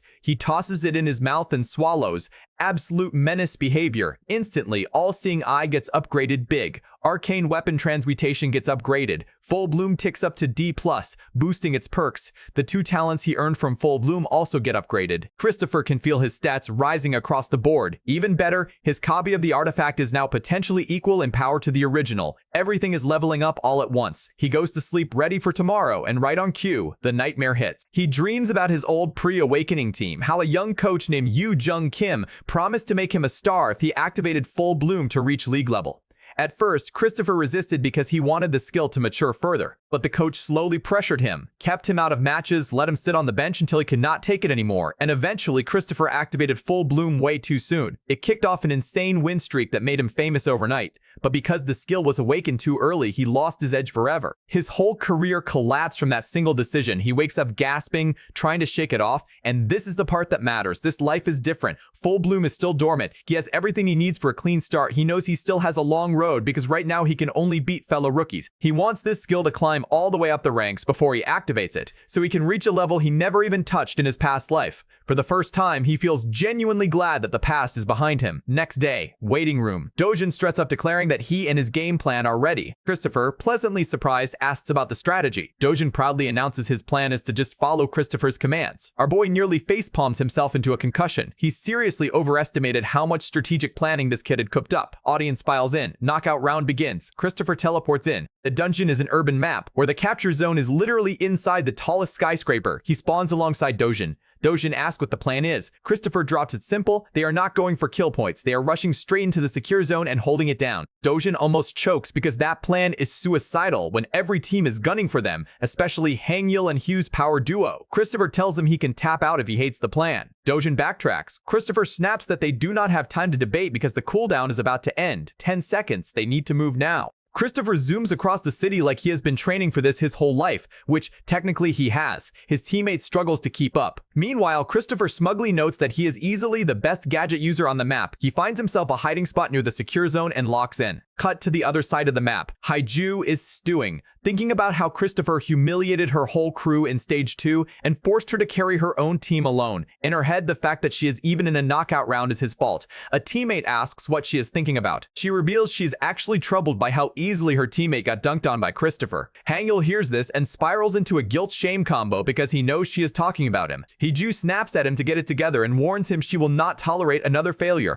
Hangyul defends himself, saying Christopher has to be taken seriously. Haiju says she does not need a reminder and has a plan of her own. Flashback real quick. In Stage 2, Haiju could have absolutely wrecked Team B alone if she had shown her full hand, but she was deliberately hiding her actual strength. This time, she is done hiding. Full power. Failure is not an option. Her plan is to rush Christopher at close range, since his game is built on mid-range sniping. Hangyul does not love the plan, but he agrees. Team Genius marches out. Meanwhile, Christopher asks Dojin if he is in position. Dojin catches up and compliments his insane speed. Christopher tells him he found a great hiding spot he will use to keep enemies away until they can move to the capture zone together. Dojin doubts it again because it exposes them. Christopher tells him to trust the plan. Spots two enemies mid-movement and tells Dojin to stay low and walk to him instead of using the rope to avoid being seen in the sky. Christopher aims his rifle. Clean shot. Bullet flies. Direct headshot on the huntress. She drops. First contestant out. Our hero clocks that his firepower is essentially at stage 1 levels, maybe even stronger. He mentally compares it to Ethan's abilities and realizes he has already surpassed his own past prime. Huge confirmation. The huntress's partner tries to run, but Christopher picks him up with all-seeing eye and drops him with a single shot. 2 down. Dojin arrives, hearing the shots, and says other teams must be fighting already. Christopher casually reveals those shots were his. Then he gives Dojin strict directions to his position. Marksman mode fully activated. Harvest season. Meanwhile, in the judge's booth, Orojo is fully losing it. Minsuk Lee, being extra smug, reminds her he always knew this kid could handle guns. She tries to cope, theorizing that this firearm skill must be something new he acquired during the show, not something he had originally. The others push back, pointing out he already used guns in the first audition. But then it clicks, because if he had real firearms access from the beginning, he would not have needed to hunt the ether in stage 1 at all. She points out the guns he has now are way stronger than the pistol pops he used in round 1 as interrupters, so something changed. Then a voice cuts in. The chairman himself just walked into their booth, the old man. The same one Christopher turned down. He theorizes that the kid must have met every condition to acquire this new power. The judges jump up trying to show respect, and the chairman brushes it off, saying he did not come to be worshipped. He just wants to observe. Monsuk, relieved, asks if he is also here to recruit Christopher. Chairman denies it and drops the secret. He already tried, and Christopher already declined. The old man admits he regrets not sweetening the offer. Then he drops a grenade. He wants to actually participate in the show himself. All 3 judges short circuit. The old man is not joking. Minsuk Lee reluctantly agrees to make it happen somehow. Orojo is suspicious, wondering what the first generation hunter is actually scheming. Back on the map, Dojin finally arrives at the skyscraper. Christopher waves him inside. They are reunited. Everything is going exactly as planned. Nobody has tried to take the tower yet. Dojin assumes everyone is too paranoid to move. Dojin now demands the full plan. Christopher tells him they only need to worry about one specific team. Then he asks Dojan if he would rather fight the sword prodigy or the hammer genius. Dojan processes this sentence for a full minute before his soul leaves his body because he thinks Christopher wants him to somehow defeat one of the geniuses. Christopher clarifies. He only needs Dojan to distract them. Dojan asks what Christopher will be doing. Christopher calmly says he will be capturing the zone. Dojan is horrified at how ridiculously simple this plan is. He asks if Christopher really thought this through. Christopher just smiles. That is the whole answer. They walk into the tower, open the door, and come face to face with the capture zone. The system announces that they have conquered it, that anyone entering or exiting resets the countdown, and that they need to hold it for 60 seconds. Christopher grins because now the real game starts. Hai-Yu sees the notification that the tower has been occupied by Team Doge and Christopher and is confused because she assumed Christopher would snipe people from afar, not rush the objective. The sword prodigy Hangil speculates that Christopher must have found another hidden artifact. His teammates push back, pointing out the map is just a regular city, not a replica of a mystic dungeon, so no secret loot should exist. Hiju turns to Hangil and asks his take, since he is the one who fought Christopher before. Hangil explains that in Stage 1, only the artifact gave Christopher his win, despite his quick thinking and speed. He adds that if Christopher did not have insane mobility, he would have lost Stage 2 too, because the plan exploited how fast he moves. And inside a capture zone, Christopher's movement is restricted by design. Hangil theorizes that Christopher does not actually want to capture the zone. He is using it as a lighthouse to drag every team toward him before vanishing.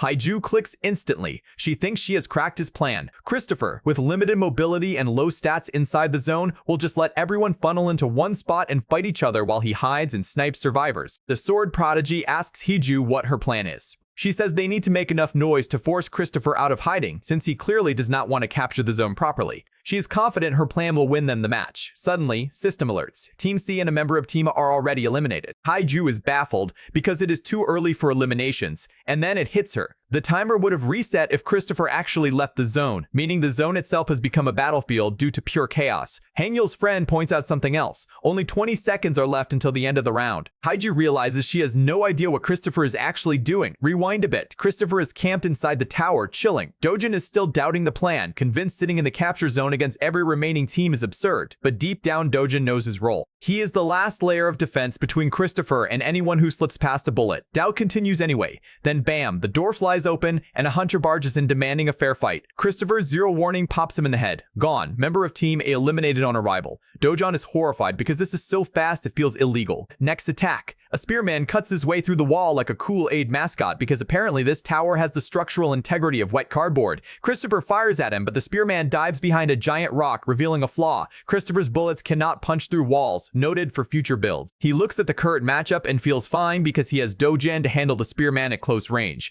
Dojan engages. Clash begins. Meanwhile, Christopher senses another teammate trying to sneak up behind him. He activates All-Seeing Eye, locks both enemies, and fires two perfect simultaneous shots. Team C completely wiped. Dojan is still a little in awe of how casually this boy does math in the middle of gunfire. Christopher checks the clock. 30 seconds out of 60 have passed. Technically, if they just camped, they would win by the capture condition alone. But Christopher does not want that kind of win. He wants total destruction. Because what is the point of a clean win if it is not also a statement? Enter the geniuses. Hangul finally walk into the tower. Hangul immediately senses two figures inside. Clocks Christopher first, alerts Hangul to draw his weapon. Christopher aims his firearms at them. Fires, bullet hits the pillar next to him. Fires again, same spot. Polar starts cracking under the impact. Haiju realizes too late because the entire tower structure is built around that pillar. As it gives way, the capture zone itself starts collapsing like a botched Jenga tower. Haiju is caught between forcing a rush into the goal or retreating. Less than 20 seconds remain. She and Hangul choose to force their way in anyway, but then more gunshots and screams echo through the crumbling building. 3 more contestants fall. The hammer genius, now surrounded by dust and rubble, cannot even locate where Christopher is shooting from. Visibility is trash. Our boy is now in full phantom mode inside the dust cloud. And this is where it gets personal for Christopher, because this scene feels scarily familiar. In his past life, his team was in a similar situation, desperate for him to clutch, fighting to avoid the brutal 9th place slot.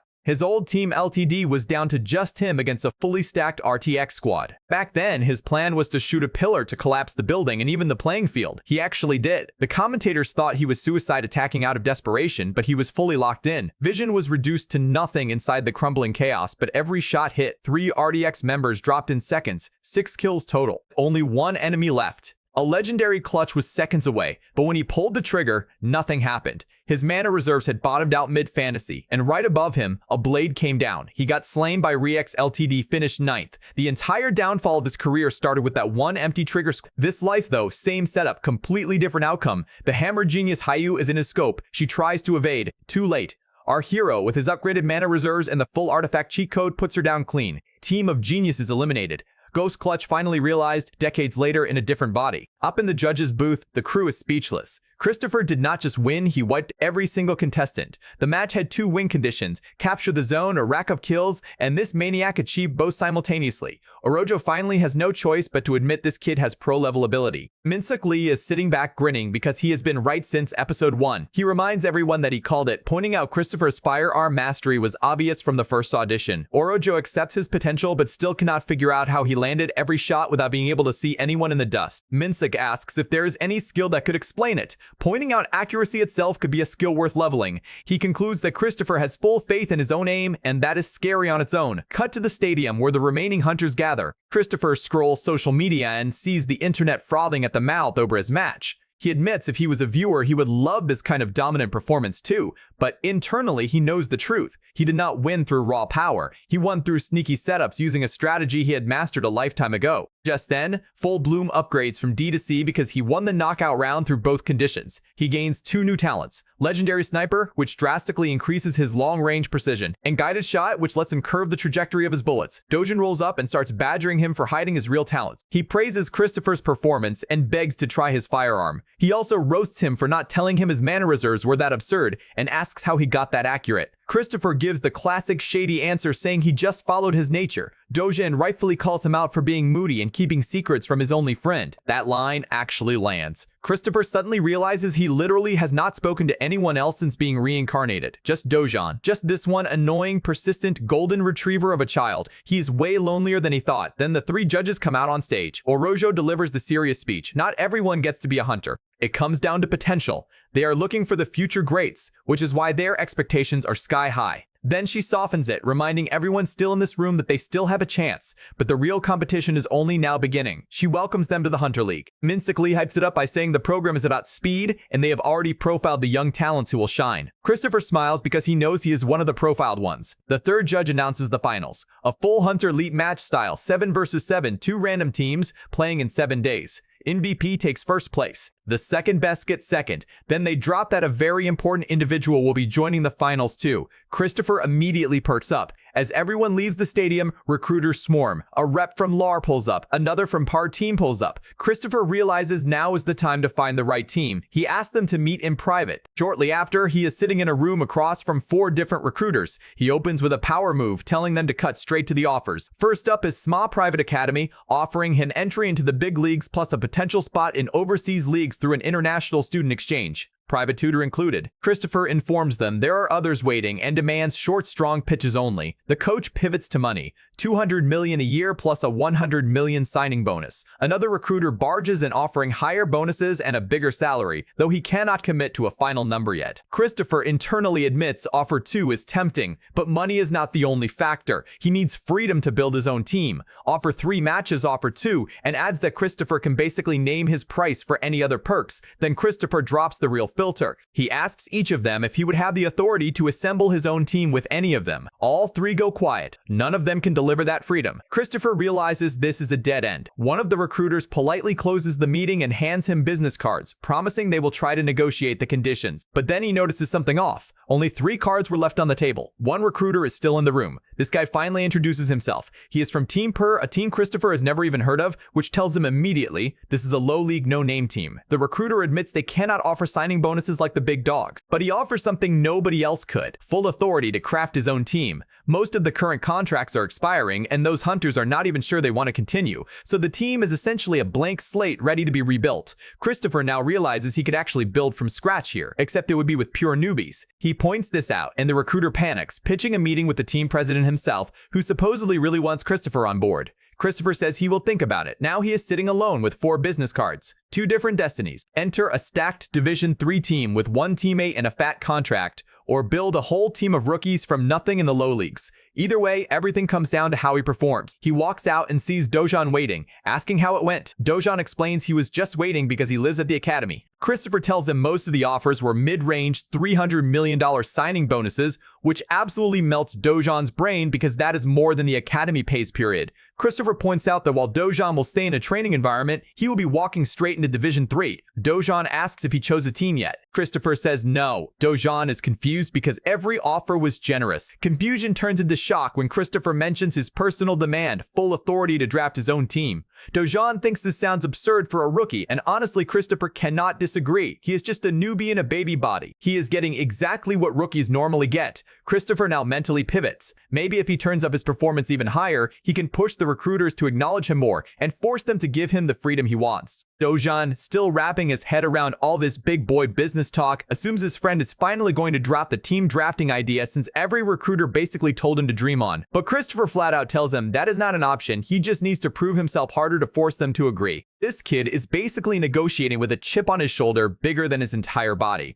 Meanwhile, the sword prodigy Yahello is stumbling out of his own recruiter meeting looking like he just went 12 rounds with a used car salesman. These recruiters kept piling on offer after offer even though he is literally still a student, throwing cash at him like he is a Vegas cocktail waitress. Just as he is about to complain out loud, his phone buzzes. It is a text from Hiju, the hammer genius, straight up telling him he should not have even agreed to a proper meeting with them. Yahello is impressed at how spookily well-timed this message is, because it hit his phone the exact second he was mentally crashing out. Telepathic bestie behavior. Then his thoughts drift to one specific person, and that person is Christopher, because in Yahello's head, this boy is literally the first ever Korean hunter sniper. A living rarity in a country that does not even believe in firearms for hunting. He keeps replaying the clutch in his mind, how Christopher did not miss a single shot even in a dust cloud where he could barely see his own hands. Yahello actually smiles and admits out loud that he would genuinely be amused to fight Christopher again in Division 3 or higher. This man has a full crush on the rivalry already. He is fangirling. Cut back to Christopher and Dojan walking into a maintenance shop. Dojan asks if there is anything he wants to repair because the kid thought aerial equipment was the only thing they needed for a hunter match. Christopher immediately roasts him,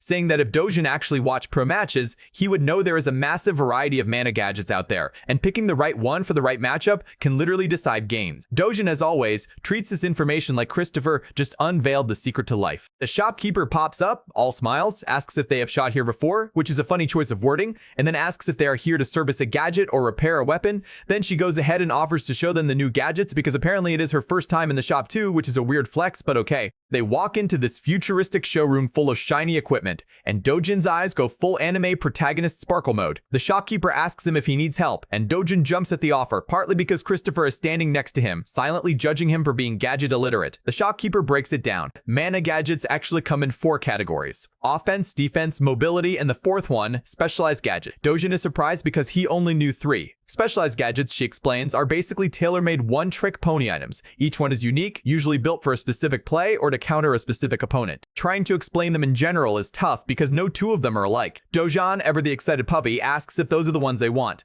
Christopher shuts that down because specialized gadgets are single-use concept and they need versatility. The shopkeeper agrees, explaining that normal gadgets handle multiple situations, while specialized ones exist for very specific plans. Then she shows off the Mana Shield, a defensive gadget that generates a protective barrier around the user. Dojan clocks immediately that the shield is not really popular in pro play because of course the one thing he knows is the meta. The shopkeeper explains it is used as a last resort and has a cooldown between each activation. Christopher pipes in and roasts Dojan again for being clueless, and Dojan confesses he has genuinely never seen this gadget before. Christopher, veteran brain activated, breaks it down like a coach. The Mana Shield is specifically for marksmen because marksmen are squishier than close range fighters and need a moment to set up a counterattack. He explains that every role has specific gadgets that pair with it, and combining them with your kit is how real hunters think. Next, the shopkeeper tosses out a projectile that explodes mid-air. This is the Mana Bomber. Christopher asks Dojan if this would help him. Dojan, confidently wrong, guesses that marksmen must pair it with their bullets to add explosive damage. Christopher has to actually correct him because a Mana Bomber is way too big to attach to a bullet. Makes sense to Dojan, but internally, Christopher is already plotting because he realizes he could actually pull that combo off if he uses the ether, which can morph appearances. This man is building cheat combos in real time like a fighting game speedrunner. Dojan then hits him with a smart suggestion, the air dash. He points out it would be perfect for Christopher because his whole game is built around mobility and running from opponents. Christopher says interesting angle, then immediately proves his own version of the idea by grabbing the air dash, blinking behind Dojan, and pressing an imaginary gun to the back of his skull.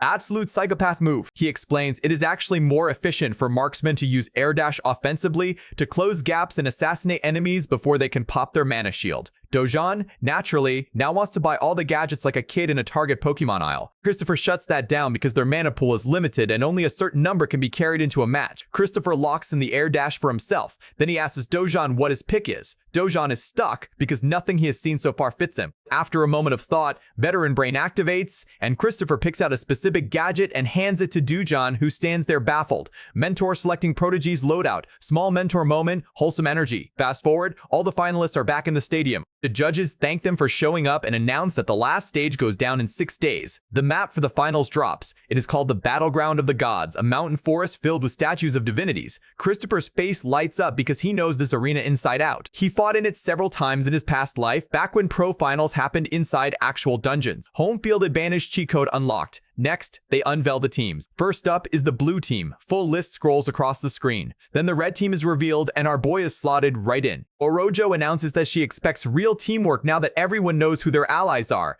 Christopher is internally laughing at the idea of building team bonds in 6 days because that is delusional pacing. And then the judges drop the bomb. The chairman himself will be joining the final match as an enemy to both teams. The entire room of finalists freezes. Christopher especially is shook. Then the projectors cut to the old man, who calmly says he expects great things from all of them, and that his appearance is a sign of appreciation. Fear ripples through the rookies. The judges dismiss everyone, wishing them good luck. As the chairman walks out of the stadium, someone calls out to him. He turns around and finds Christopher standing there. The old man asks what he wants, and our hero hands back the per-team business card. The chairman is puzzled, and Christopher explains that the recruiter dragged him to meet his boss, which turned out to be the chairman himself. Let me put this in context. Par is one of the worst teams in all of Division 3, a complete bottom of the barrel squad. Normally, Christopher would forget a team like that even exists, but in his past life, a massive bombshell eventually dropped that the chairman of the Hunter Association himself was the secret president of Par, which stunned the entire industry. Christopher, using future knowledge, already knew about this the whole time. The old man finds this entertaining, but then snaps back to serious mode and asks how the hell this kid knows such a buried secret. When Jung Lee is the official public president of Per, Christopher plays it shady on purpose. He just says he can see it. Pure cryptic main character energy. Internally, he knows this vague answer will force the chairman to assume he has some kind of skill that can peek at thoughts or hidden info. Psychological flex. The old man finds it amusing because he genuinely did not consider a skill like that could exist. He then drops the mask and actually introduces himself to Christopher as both the president of Par and the chairman of the Hunter Association, and asks if the kid wants to reconsider his previous offers. Christopher is holding back a smile because this is the exact moment he was playing for. He calmly tells the old man that he wants to own Par out in exchange for joining. Our boy just asked to take ownership of the chairman's own team. A bit later, back at the chairman's office, the Per recruiter asks if Christopher handed back the card. The old man confirms. The recruiter says the kid's demand is way too harsh. Christopher is a rookie. In his mind, a teenage sniper asking to run a team's management and business is financially insane because dominating one reality show does not make him worth that much. Everyone in the cast, judges included, are still rookies by pro standards. The chairman agrees with the recruiter's logic, but then drops a twist. The kid gave them a counter deal. They made a bet tied to the final match. Christopher claimed he could beat both the chairman and the opposing team at the same time. The recruiter almost chokes because that is delusional. But the old man, who will be holding back for the match anyway, says if the kid actually pulls it off, he might genuinely be worth the asking price, though the odds are stacked against him. Then the chairman reveals the spiciest part. During their previous meeting, Christopher told him straight to his face that if he wins the bet, it will be him recruiting the chairman, not the other way around. The recruiter almost has an out-of-body experience at this level of audacity, but the old man genuinely finds it fascinating. Despite his doubts, he agrees to give the kid his shot. Meanwhile, Christopher is briefing his own red team. He asks if anyone objects to him being captain, fully expecting Hangul to fight for the role. Instead, the sword prodigy just stares at him with shiny fangirl eyes, which honestly makes Christopher uncomfortable. He moves past it fast. Captain role locked in. He explains the strategy. He and Hangul are by far the most competent players on the team, so the plan will orbit around them. He draws out the battlefield and breaks down that the blue team is probably thinking the exact same way. Since they are all heading into Battleground of the Gods, a map known for farming potential, the default plan will be to farm first. But the chairman's presence forces a secondary plan. While most of the team farms monsters at the start of the match, Christopher, Dojin, and Hangul will move off path together to locate the chairman. The rookies all go wide-eyed. Christopher tells them the strategy includes defeating the old man, and Junsung instantly calls the plan Ridiculous, because no way 3 rookies can take down a first-generation hunter even while he is holding back. The telepath doubles down, acknowledging that the captain performed great in stages 1 and 2, but reminds him that does not make him the strongest player in the country, and he needs to humble himself. Christopher is internally sighing because this kid still has a bone to pick with him. But then, plot twist of the century, Yahello of all people steps up to defend him.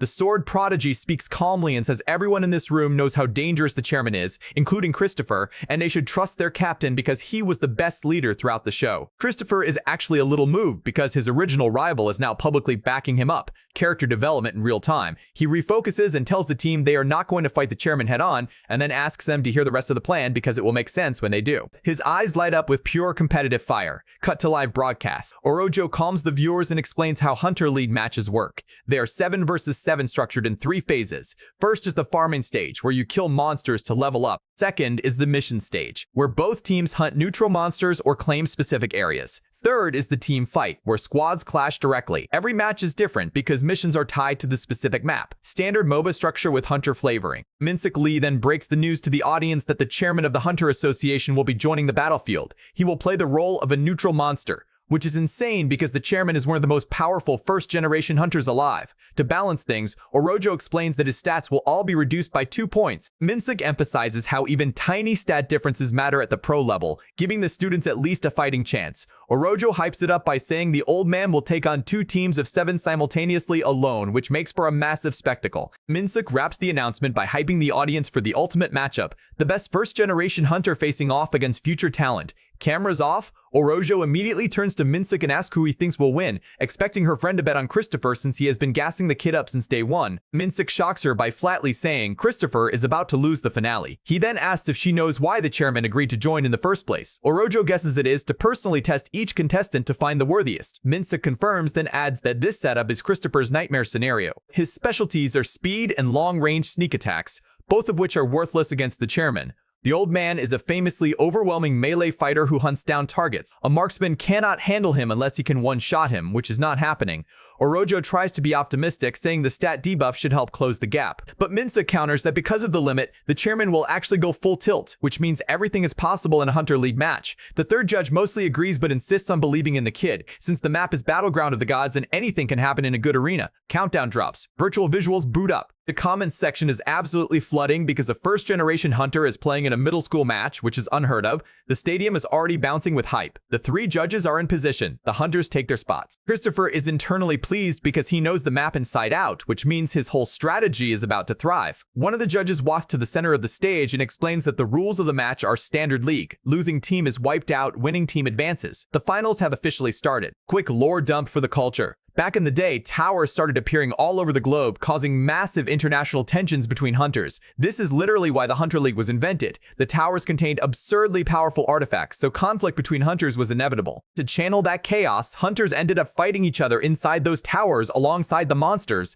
and from that, the Hunter League was born. This is also why most of the arenas are replicas of real existing towers, meaning veteran hunters who fought in the originals have massive map knowledge over rookies, which is why the chairman theoretically has a huge advantage. Except, in Christopher's case, so does he. Our boy arrives at Battleground of the Gods. Yahello asks if they are really going through with the plan. Christopher confirms and tells the 2 of them to move. He knows backing down is not an option anymore. Back in the stadium, the judges zoom in on the teams. The blue team, with Hiju on the front line, is already wiping monster waves to power level. Smart play. Even with the debuff, the chairman is still miles above them, so farming first is the obvious choice. Then they notice the red team sent 4 members to farm normally, but the other 3 just veered completely off the standard path. Minsuk watches in shock as he realizes Christopher, Dojan, and Yahello are walking straight toward the chairman. Orojo asks what he is thinking, and he explains his theory. Orojo says it is impossible because their stats are way below the old man. Minsuk agrees but says they should still spectate because something is clearly brewing. Christopher walks into the neutral monster zone where the chairman is seated with a halberd and shield chilling like a Final Fantasy boss. The old man senses something weird because contestants are stepping into his territory way too early and he already sees one person dashing toward him.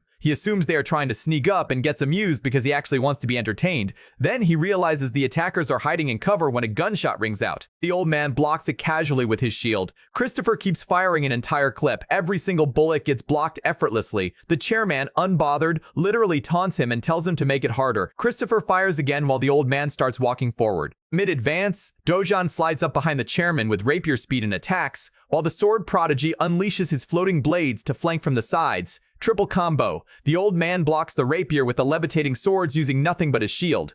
Dojan's plan gets deflected like he was swinging a pool noodle. The chairman tells them he is disappointed because he was expecting a clever ambush, not a vanilla pincer attack. But then a weird wind picks up. The old man turns and feels something shift. He looks up and sees a giant shadow. One of the massive statues in the arena has come alive. The first generation hunter is actually shook, because this dungeon, in its original lore, was the battlefield of a race of giants who mysteriously got turned into statues but remained alive inside the stone. Christopher knows this secret because he fought in this exact arena as a dungeon during his pro career in his past life. He knows exactly how to wake the giants up. Flashback to the plan. Christopher tells his two teammates they need to break specific fractures on the statues to reactivate them. Dojin is terrified and sure this is just speculation. Hangel, because he is a loyal simp now, assumes Christopher is seeing something with a hidden skill just like in stage 1. Christopher just says he is following his instincts. He explains, the giants are probably going to go berserk after being frozen for so long, so they will attack everything.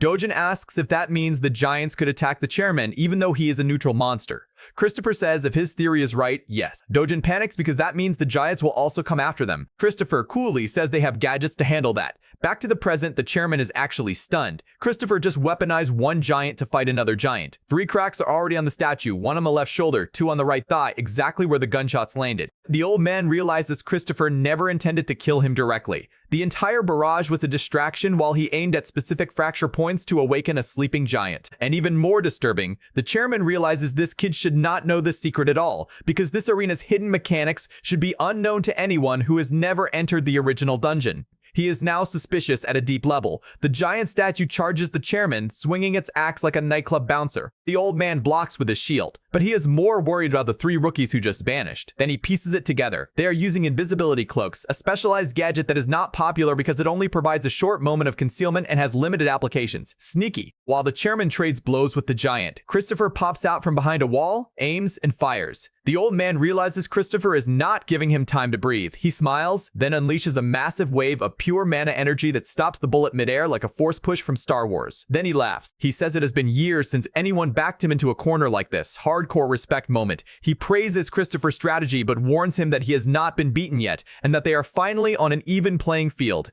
He tells our hero to show him everything he has. The stadium explodes. The crowd is losing it. Orojo is shook in her seat. She explains what the other judges missed. The bullets the chairman kept blocking were never actually aiming at him. They were aimed at the statues to crack them open. Christopher pretended to target the chairman while subtly fracturing statue weak points, then went invisible so the chairman would think he was the only target. Min-Suk Lee, listening to this, is almost emotional. Every layer of Christopher's plan keeps unfolding like Russian nesting dolls. He's now locked in completely, hyped to watch the rest. The crowd is absolutely feral. Christopher realizes the chairman is every bit the tank he was advertised to be, and he has to crank it up. While the old man is busy with the reanimated giant, Christopher steps out of cover and fires again. This time he aims at another sleeping statue, trying to wake it too. But the chairman reacts at insane speed, jumping across and blocking the bullet with his shield, cutting off the second giant before it can rise. The old man lands on the active giant's head, jumps to dodge the axe, and tells Christopher he is disappointed because he already figured out the trick. Forced to pivot, Christopher pulls up all-seeing eye and starts deeply studying the chairman's movements.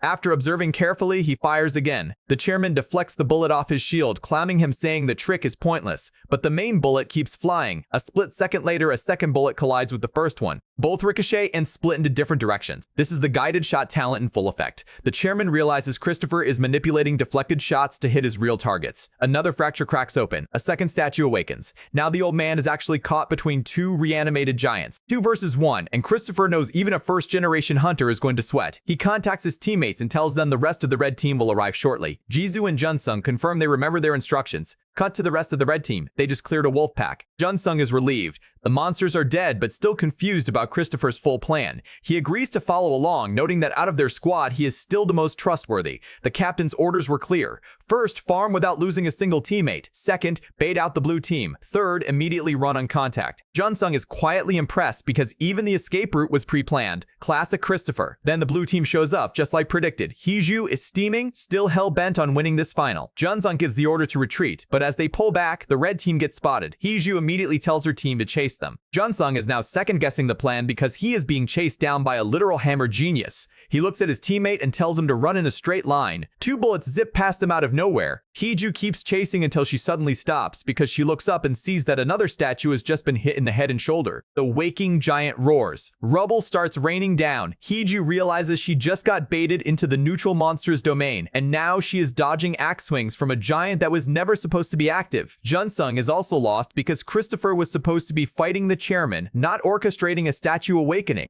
Back at the main battle, the chairman is fighting 2 giants alone. Christopher radios Junsung to stretch the chaos. Junsung says he cannot buy much time. Christopher demands 3 minutes. Junsung asks what the plan is and gets no answer. Meanwhile, Christopher tells Hangyil and Dojun to get ready because they need to act while invisibility is still active. He counts down. Both friends ready up. The signal drops. They throw off their invisibility cloaks and charge the hammer genius and the rest of the blue team. Hugh instantly realizes she is in trouble. She orders her team to focus on the invading hunters while dodging boulders and the active statues. Then her healing skill sanctuary goes off, a barrier healing spell she deploys on her whole team. Christopher is annoyed because this blows up his damage window, so he fires a bullet at her. A gadget blocks it. Haiju smugly reveals that she came prepared specifically to fight him. Respect, he underestimated her. Backup plan activated. Christopher takes out one of the 8 pieces that make up a mana bomber, reshapes it with his arcane weapon transmutation into a bullet, then imbues it with the Aether artifact. This freaky bullet is way heavier than normal. He aims, he fires. A massive energy blast rips out of the gun and obliterates Heeju's sanctuary shield, nearly knocking her out of the magic circle entirely. His teammates are stunned because they have never seen anything like this. Christopher is also mildly amazed because he actually pulled off a mana bomber bullet for the first time. The Ether plus transmutation combo is officially cracked. Heeju is injured, but her healing skill patches her up fast. However, she is now on the defensive, dodging Hangyil's floating swords while trying to scheme a way to take out the red team. Quick lore reminder. In the Hunter League, power comes from 2 sources: farming monsters or killing enemy players. Heiju is counting on combat kills, but just as she pushes forward, she gets shot in the back. The red team is cleaning up. Meanwhile, back at the chairman's side, the old man has already sliced 1 giant in half and then cleanly slain the second. He is a little banged up, but genuinely thrilled. He finally got a real workout. He walks over toward Christopher, ready to resume their conversation. Our hero tells him they have nothing to talk about. The chairman respectfully says he is impressed by the kid's tactical mind because the current Hunter League is too focused on raw power. Back in his generation, when hunters fought in the original towers, strategy was everything. Nostalgic old man energy. Then mid-sentence, he suddenly throws his weapon at someone. Christopher barely dodges. Our hero is shook because, despite the invisibility cloak, the chairman located him using his voice alone, ears like a bat. Christopher assumes the old man must be getting fatigued by now and starts thinking the team can finally push him over the edge. Dojin charges in at rapier speed. The chairman parries the attack casually and stabs him in one clean motion. Dojin is eliminated. Just like that, Christopher fires. The chairman blocks the bullet with his shield. Floating swords come in. Block 2. Hangyil is visibly frustrated. Our hero mentally notes the chasm between rookies and first-generation hunters. Even after giving the old man every single thing they had, the gap is brutal. Junsung already got stabbed at the same time during the other fight, so now only Christopher and Hangyil are left on the red team. The chairman asks Christopher if this outcome was unexpected. Hangyil's eyes go wide when Christopher replies that he predicted all of it. The old man grins because he is now genuinely curious what the hero has left in the tank. Christopher gives Hangyil the signal. The sword prodigy pours everything he has into his floating blades and launches them at full force.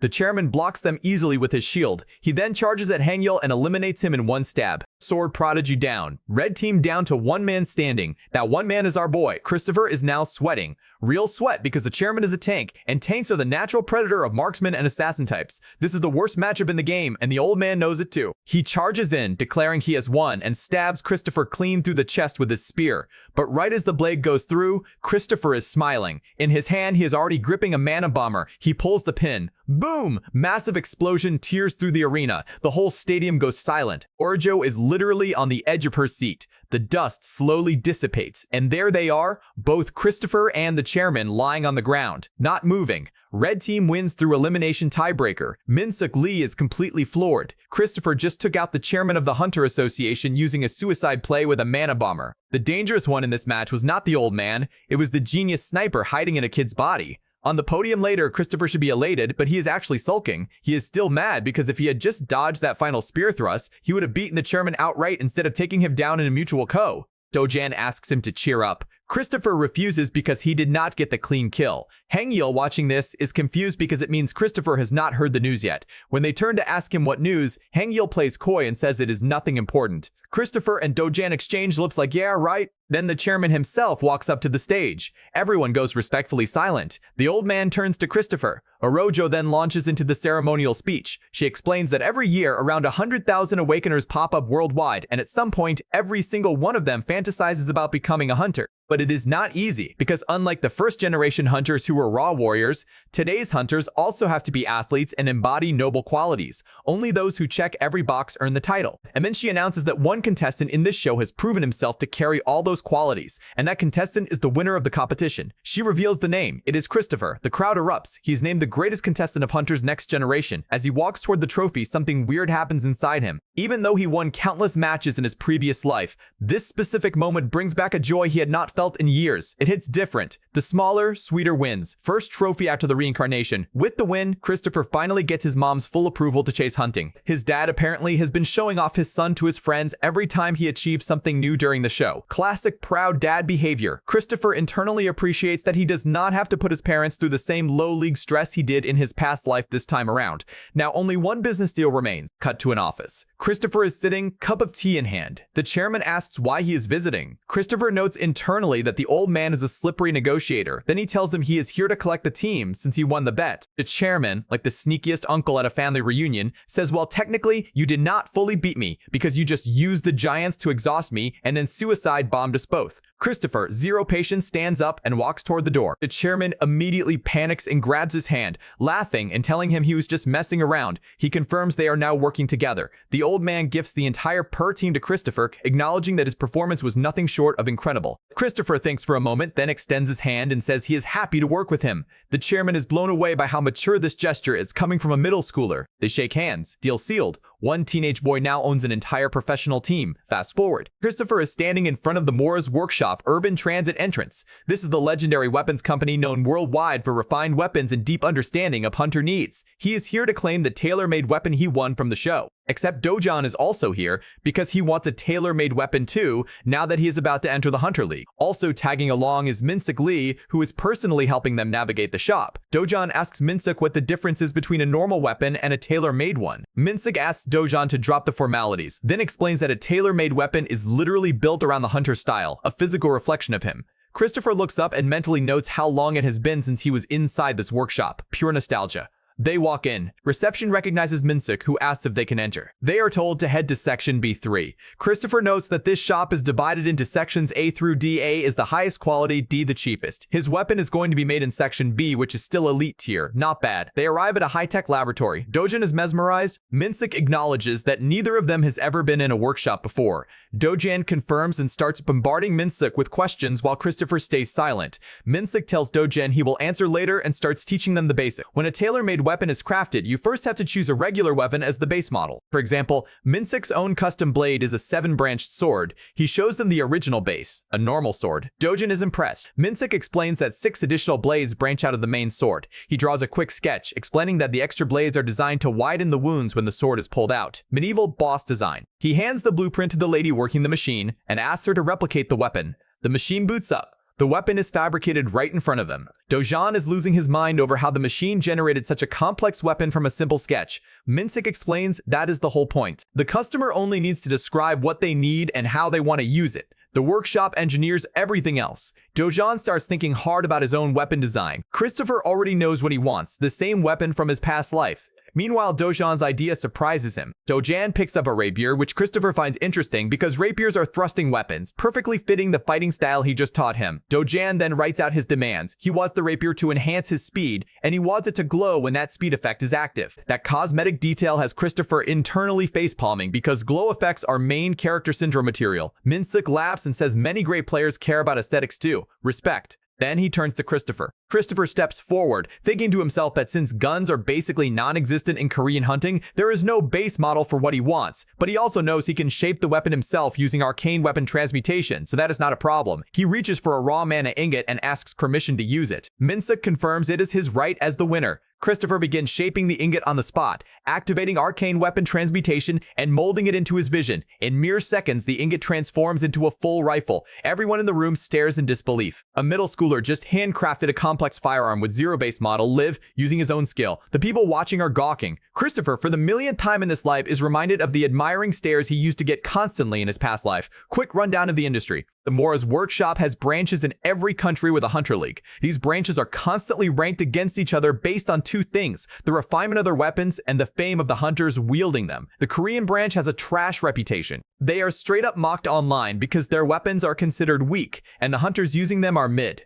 Christopher, though, is different. He just won a major competition and engineered an entirely new weapon with no base model. He could literally break the Korean branch's curse single-handedly. And the lady in charge of this Korean branch knows it. She is eyeing this opportunity like a hawk. She thanks Christopher for agreeing to meet her and introduces herself. Hyona Park, head of the Korean branch of Mora's workshop. She is polished, she is scheming, she is businesswoman coded, and she wastes 0 seconds cutting to the chase. She asks Christopher if he is actually satisfied with the weapon selection in Section B. He explains he had to pick from that section because that is the prize he earned from winning the show. Then she makes her move. She says if he is really just after a mana ingot, she has something better for him. She pulls out a gleaming metal completely saturated with mana. Christopher's eyes widen. This material is a massive upgrade. She offers to give him the ingot for free. Dangerous, dangerous, dangerous bait. She tells him the condition is simple. She wants him to use this ingot to build his weapon and make it famous. But more importantly, she wants him to collaborate with the workshop, using his arcane transmutation to create new weapon designs. Honestly, a juicy offer on paper. Christopher agrees the proposal is tempting, but then adds one demand. He wants to sign every weapon he designs, personal branding included. Hyona is visibly thrown off because that is exactly what her scheme was supposed to avoid. Her real plan was this: if Christopher used the ingot to build his own weapon, the public would assume the Korean branch made it, which would boost their reputation.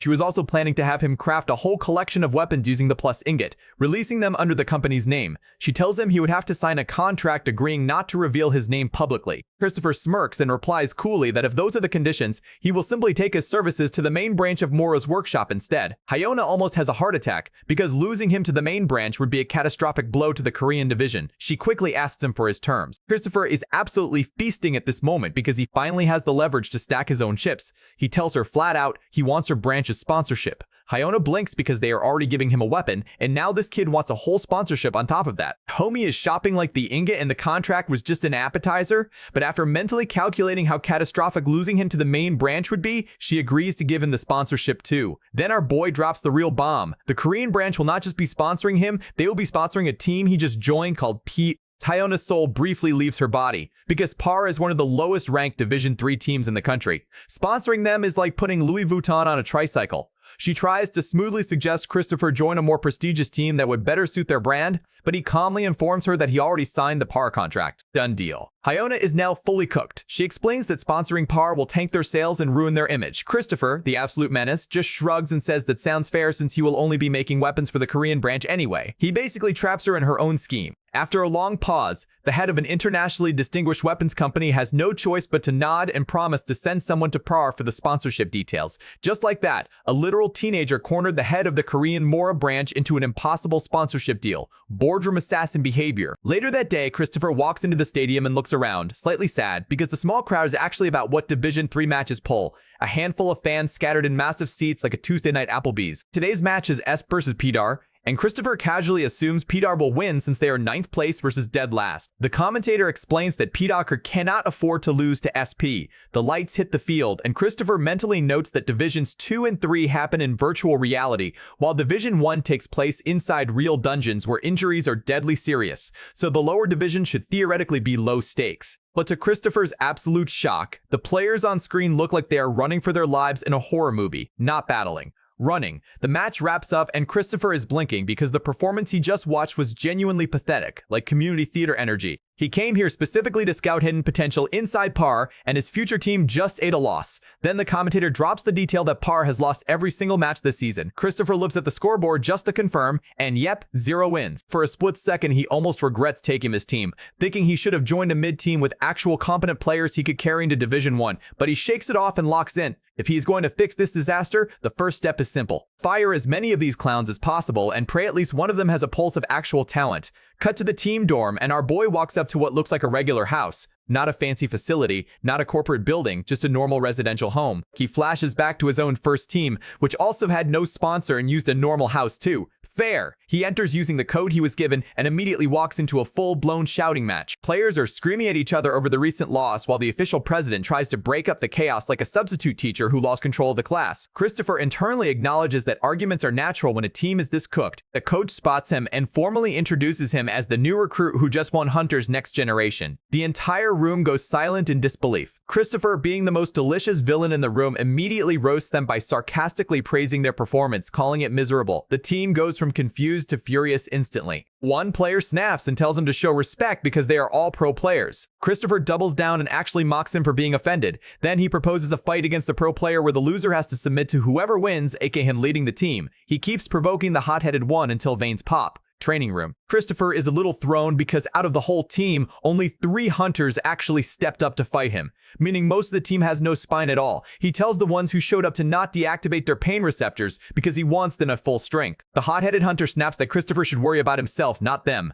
Our hero recognizes this guy instantly. He is Gillen Lee, the idiot who rushed the enemy alone in the match earlier. His skill is a B+ rank ability called Destructive Charge, which creates a shockwave on impact, a genuinely strong skill. Christopher also notes that this man has not been training properly because his stats are literally worse than some of the teenagers on the reality show. He is wasting a top-tier kit. How these players even became pros is one of the mysteries of the universe. Christopher sighs like a disappointed dad. Match starts. Virtual Battlefield loads up. Almost instantly, he hears explosions because Gillen is using Destructive Charge to rocket himself at Christopher. Our boy dodges. The pro player smirks, then dives into the nearby building instead of continuing the chase. Christopher feels the ground tremble beneath him and immediately jumps. A shockwave tears through the floor with a way bigger radius than expected. Respect. The skill is actually nasty. Christopher pretends to be rattled to bait him. Gillen, thinking he has the win, launches himself at him in the open. Classic trap. Christopher uses the air anchor to gain altitude, aims his rifle, and drops him with one clean shot. Scene cuts to the top of a building where Christopher is standing with Gillen's friends tied up.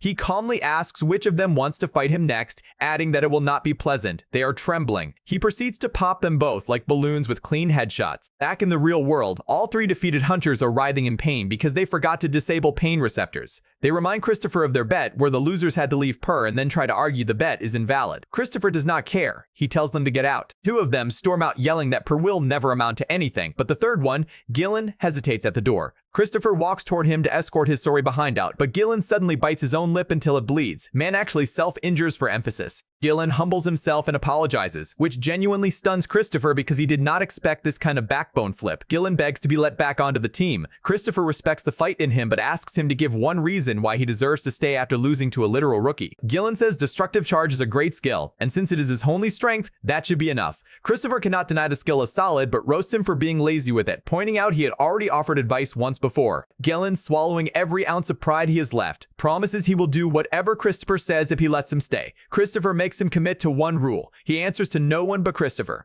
Gillen confirms. Christopher still has doubts, but the team is so undermanned and broke that he decides to keep Gillen around to use as a tool to discipline the rest. He turned the loudest problem in the room into his own attack dog. Back in his room, our hero sits down and mentally plans his replacements for the 2 who just left. First move, try to recruit Hiju the Hammer Genius. She declines immediately and angrily tells him she will never join him. Rejection hurt a little. He genuinely thought she had the talent to change Par before he can spiral. A notification pops up on his phone, and it is a name that makes him sit up straight. It is Hangil Yan. The sword prodigy himself, star of the capital's private academy, is personally reaching out to join. Our Christopher is stunned because this is huge. Hangil heard about the recruitment through Haiyu and decided to come to him directly. Our boy confirms he is interested and asks about lore and the academy because joining Atar means leaving both. Hangil says he will handle his own end. Christopher hangs up absolutely glowing because this one deal alone is worth everything Hunter's next generation put him through. The sword prodigy is a massive addition. Then another notification hits. Someone else just applied to join Per.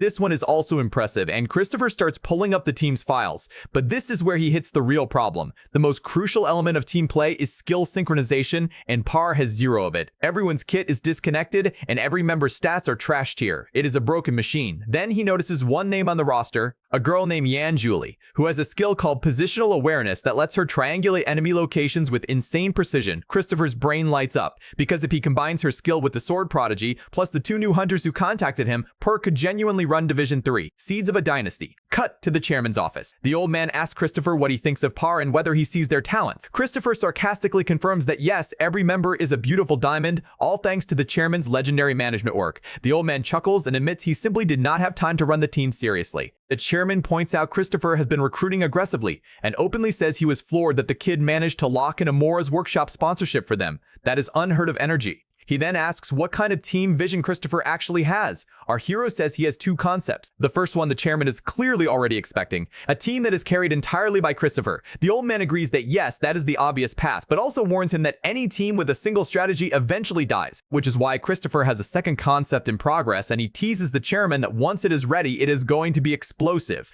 The old man is intrigued but decides to let the kid cook. He hands over the documents that officially make Christopher the true president of Par, no longer a puppet setup. But just as Christopher goes to leave, the chairman adds that Per just wrapped their final seasonal match, and there is a press conference tomorrow, and since Christopher is the new president, he has to represent the team. Christopher thinks for a moment and agrees, because he has a hidden agenda of his own. Press conference day. Christopher sits at the panel and presents himself as the new player president of Par. Nobody asks him anything. 0 questions. Dead silence. They are literally ignoring him like a cursed NPC. The LTD president explains they will be replaced by players of similar caliber, and hints that they are already recruiting future top talent. Christopher starts mentally scanning who he could be referring to when he suddenly recognizes the face next to him. Director Lee, Hyung Lee, the man who, in his past life, eventually became the coach of Division 1 LTD, and the same exact coach who manipulated him into activating full bloom way too early. This man is the reason Christopher's original career collapsed. Right now, he is working as a lower league coach. The host asks about the Alor Academy rumor that they are grooming a hunter, asking if he will debut next season. The coach gives a vague non-answer. Christopher immediately puts the pieces together. This is the path Hangil, the sword prodigy, was supposed to take before choosing Per. Then, the host turns to Per and mentions they have a new president. Christopher formally introduces himself.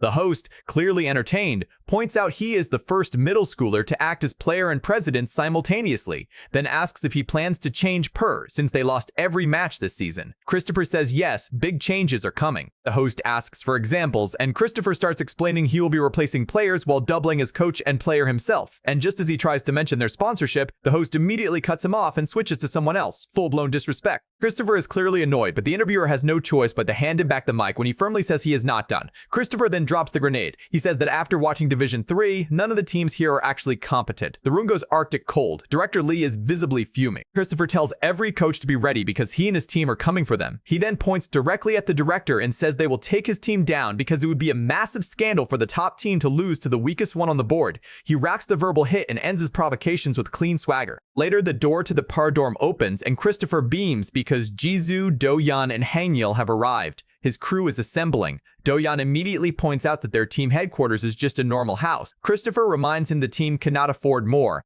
Christopher internally notes that Do-yeon contacting him first was obvious, but the real surprise was Junsung the telepath, who also reached out. Hangil clocks Christopher staring and asks if something is wrong. Christopher plays it off with a smile. After a good look at the house, Hangil says he knew it was a beginner team, but did not expect it this rough. Jisoo openly says he only signed because Christopher promised to transfer him to a better team later once their profile rises. Christopher reassures them, explaining they are the 3 strongest players on Par, so they should brace for big things. They all have their doubts, but they are on the bus. Elsewhere, the manager of ESP, Hangich Choi, is sitting in his office frustrated. His players have all the skills they need, but they keep losing anyway. Then, a notification pops up.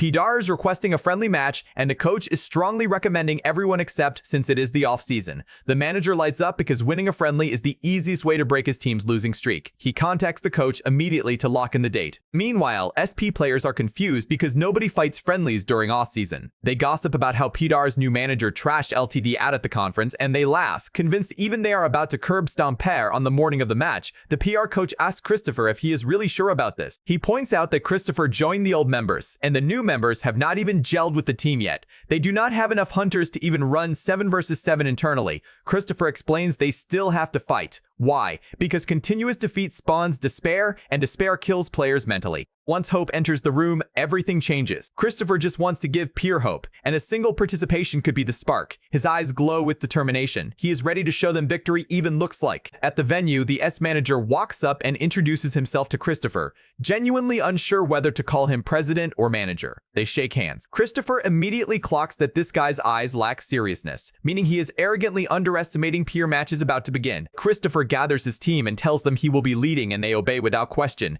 He has serious doubts about their execution, but he grits through it. He tells Gilhan to hold the front line firmly no matter what, unless he says otherwise. He tells Yanju to stay close and sync her movements to his. Dojan asks for his role, and Christopher tells him to stay directly in front of him and block anyone who tries to approach. Dojan assumes that means he is not charging in, and Christopher cryptically tells him he will understand later. Match begins. Both teams spawn on the map. The S manager recognizes the arena as Imperial Bridge, a notoriously rigid map that limits strategy and forces lineup wars. He picked this map on purpose. One of his assistants points out that Pierre's formation actually looks solid. The manager shrugs it off, saying they are just posed, and that the formation will collapse the moment they move. Standard rookie cosplay. But internally, he cannot deny their vanguard looks sturdy. Another assistant asks if Christopher personally trained them. The manager says the match will reveal that. Movement starts. Christopher throws an air anchor and lifts himself up into plain sight, exposing himself on purpose. The enemy immediately spots a marksman dangling in the sky and licks their lips because it looks like he lost track of his own position while commanding the team. One S player charges, spear in hand, ready to punch Christopher's ticket. Christopher dodges clean at the last second.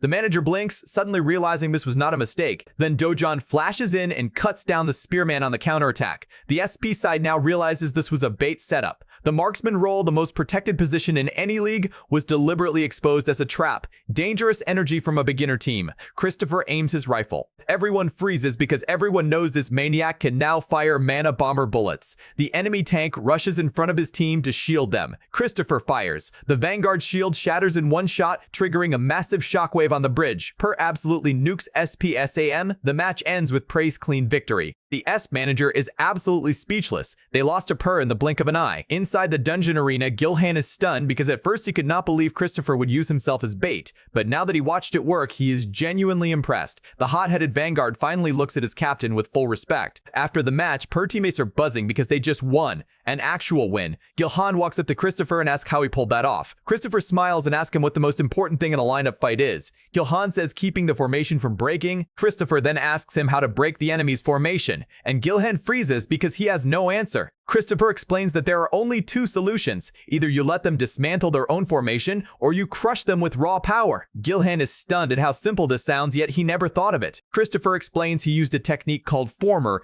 baiting the enemy into an attacking formation, then striking in that exact transition window. Gilhan finally understands why Christopher went so low and left himself exposed. It was a trap laid on the formation itself. Hangyo walks up and compliments how synchronized pair looked. Christopher drops the real information. They did not train. He simply picked a simple lineup so the plan could execute cleanly. Hangil, now glowing, asks if this means Per could dominate Division 3 if they keep using the strategy, especially with Dojan and Jizu boosting the roster. Christopher shuts him down. Even Division 3 will be a problem, because Per barely beat the 9th ranked team with this setup. A strategy like this can trick weaker teams, but will never work on stronger ones. Strategies lose their edge once they become predictable. Jizu, hearing this, demands to know the actual plan since he only joined Per on Christopher's word. Christopher flashes back to the deal he made with Jizu that he would help him transfer to a better team once Pierre's profile rose, and reminds himself the bully is only here for career ladder reasons. Christopher then tells his teammates they need to come up with an entirely new tactic. Jizu says that is pointless because the team has no elite skills. Christopher smiles. He says they have other assets beyond skills. He reaches into his jacket and pulls out a mana bomber. Per is about to become a team built entirely around mana bombers. Weaponized chaos. Full Deadpool energy. Later, in the locker room, Hangyo looks baffled because Christopher just asked him to train on levitating multiple swords at once. Christopher asks if there is a problem.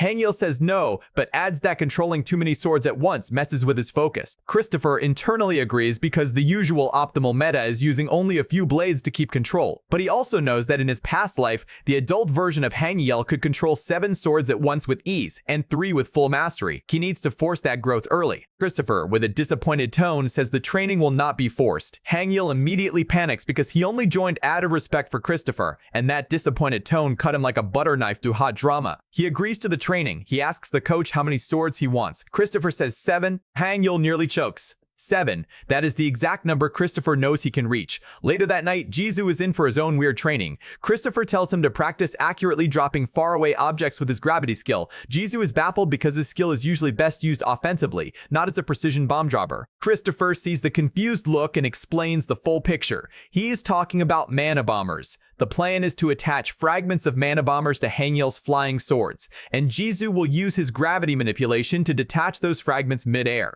dropping them precisely onto enemies like tactical bombs. Combine gravity and sword telekinesis into an aerial nuke platform. Jisoo's jaw drops. Our hero reveals the name of this strategy, the bomber strategy. Per is about to be a flying artillery unit. There is just one missing piece. For the bombs to actually hit, they need pinpoint target locations. Enter Yanjuli with her skill positional awareness, which triangulates enemy positions accurately. Christopher walks up to her and explains her role. She anxiously plays with her fingers and whispers that she does not think she has what it takes. Christopher gently places his hand on hers and tells her that she is the most important element for the entire plan and that it cannot work without her. He asks if she will help. After a moment of hesitation, she agrees. Christopher is confused because her face turns completely red, and he has no clue why. Our boy is oblivious. This girl is going full schoolgirl anime blush arc, and he is thinking about ballistics trajectories. Cut to a small preseason interview. Christopher and 3 per members are in front of cameras. Christopher reminds himself that last time he was loud and provocative, so this time he will stay quiet. But then he overhears someone mocking Per Yark. The man says Par is doomed with a teenage manager who has no age or experience. The interviewer tries to soften the attack, saying Par might be trying a new method after last season's disaster. Christopher calmly says yes, he is a teenager, but adds that once Par wipes the floor with his team, he will just be an old man with no accomplishments. The man is furious. The interviewer cuts in to prevent violence. Christopher smiles because this close-ranked team severely underestimated Par, and he is about to prove them wrong match 1. In the locker room later, Hangyul asks Christopher if he is really sure about rolling out the bomber strategy this early. Christopher explains that tactics need to be deployed quickly, and theirs cannot easily be countered even if it is revealed early. Hangyul still has doubts, and Christopher realizes Hangyul thinks Per can beat the 8th ranked team using normal play. The sword prodigy probably thinks Christopher alone can carry this match. But Christopher knows that kind of reliance will not help Per grow. He reminds Hangyul that he is a core component of the bomber strategy, and Hangyul promises to give it his all. Per walks out into the arena. Crowd hums. Christopher soaks it in. Lower ranked teams pick the arena, and since Per is dead last, they get first pick. They choose the city arena map. Christopher contacts the bombing squad, telling them the plan kicks off once they are all set.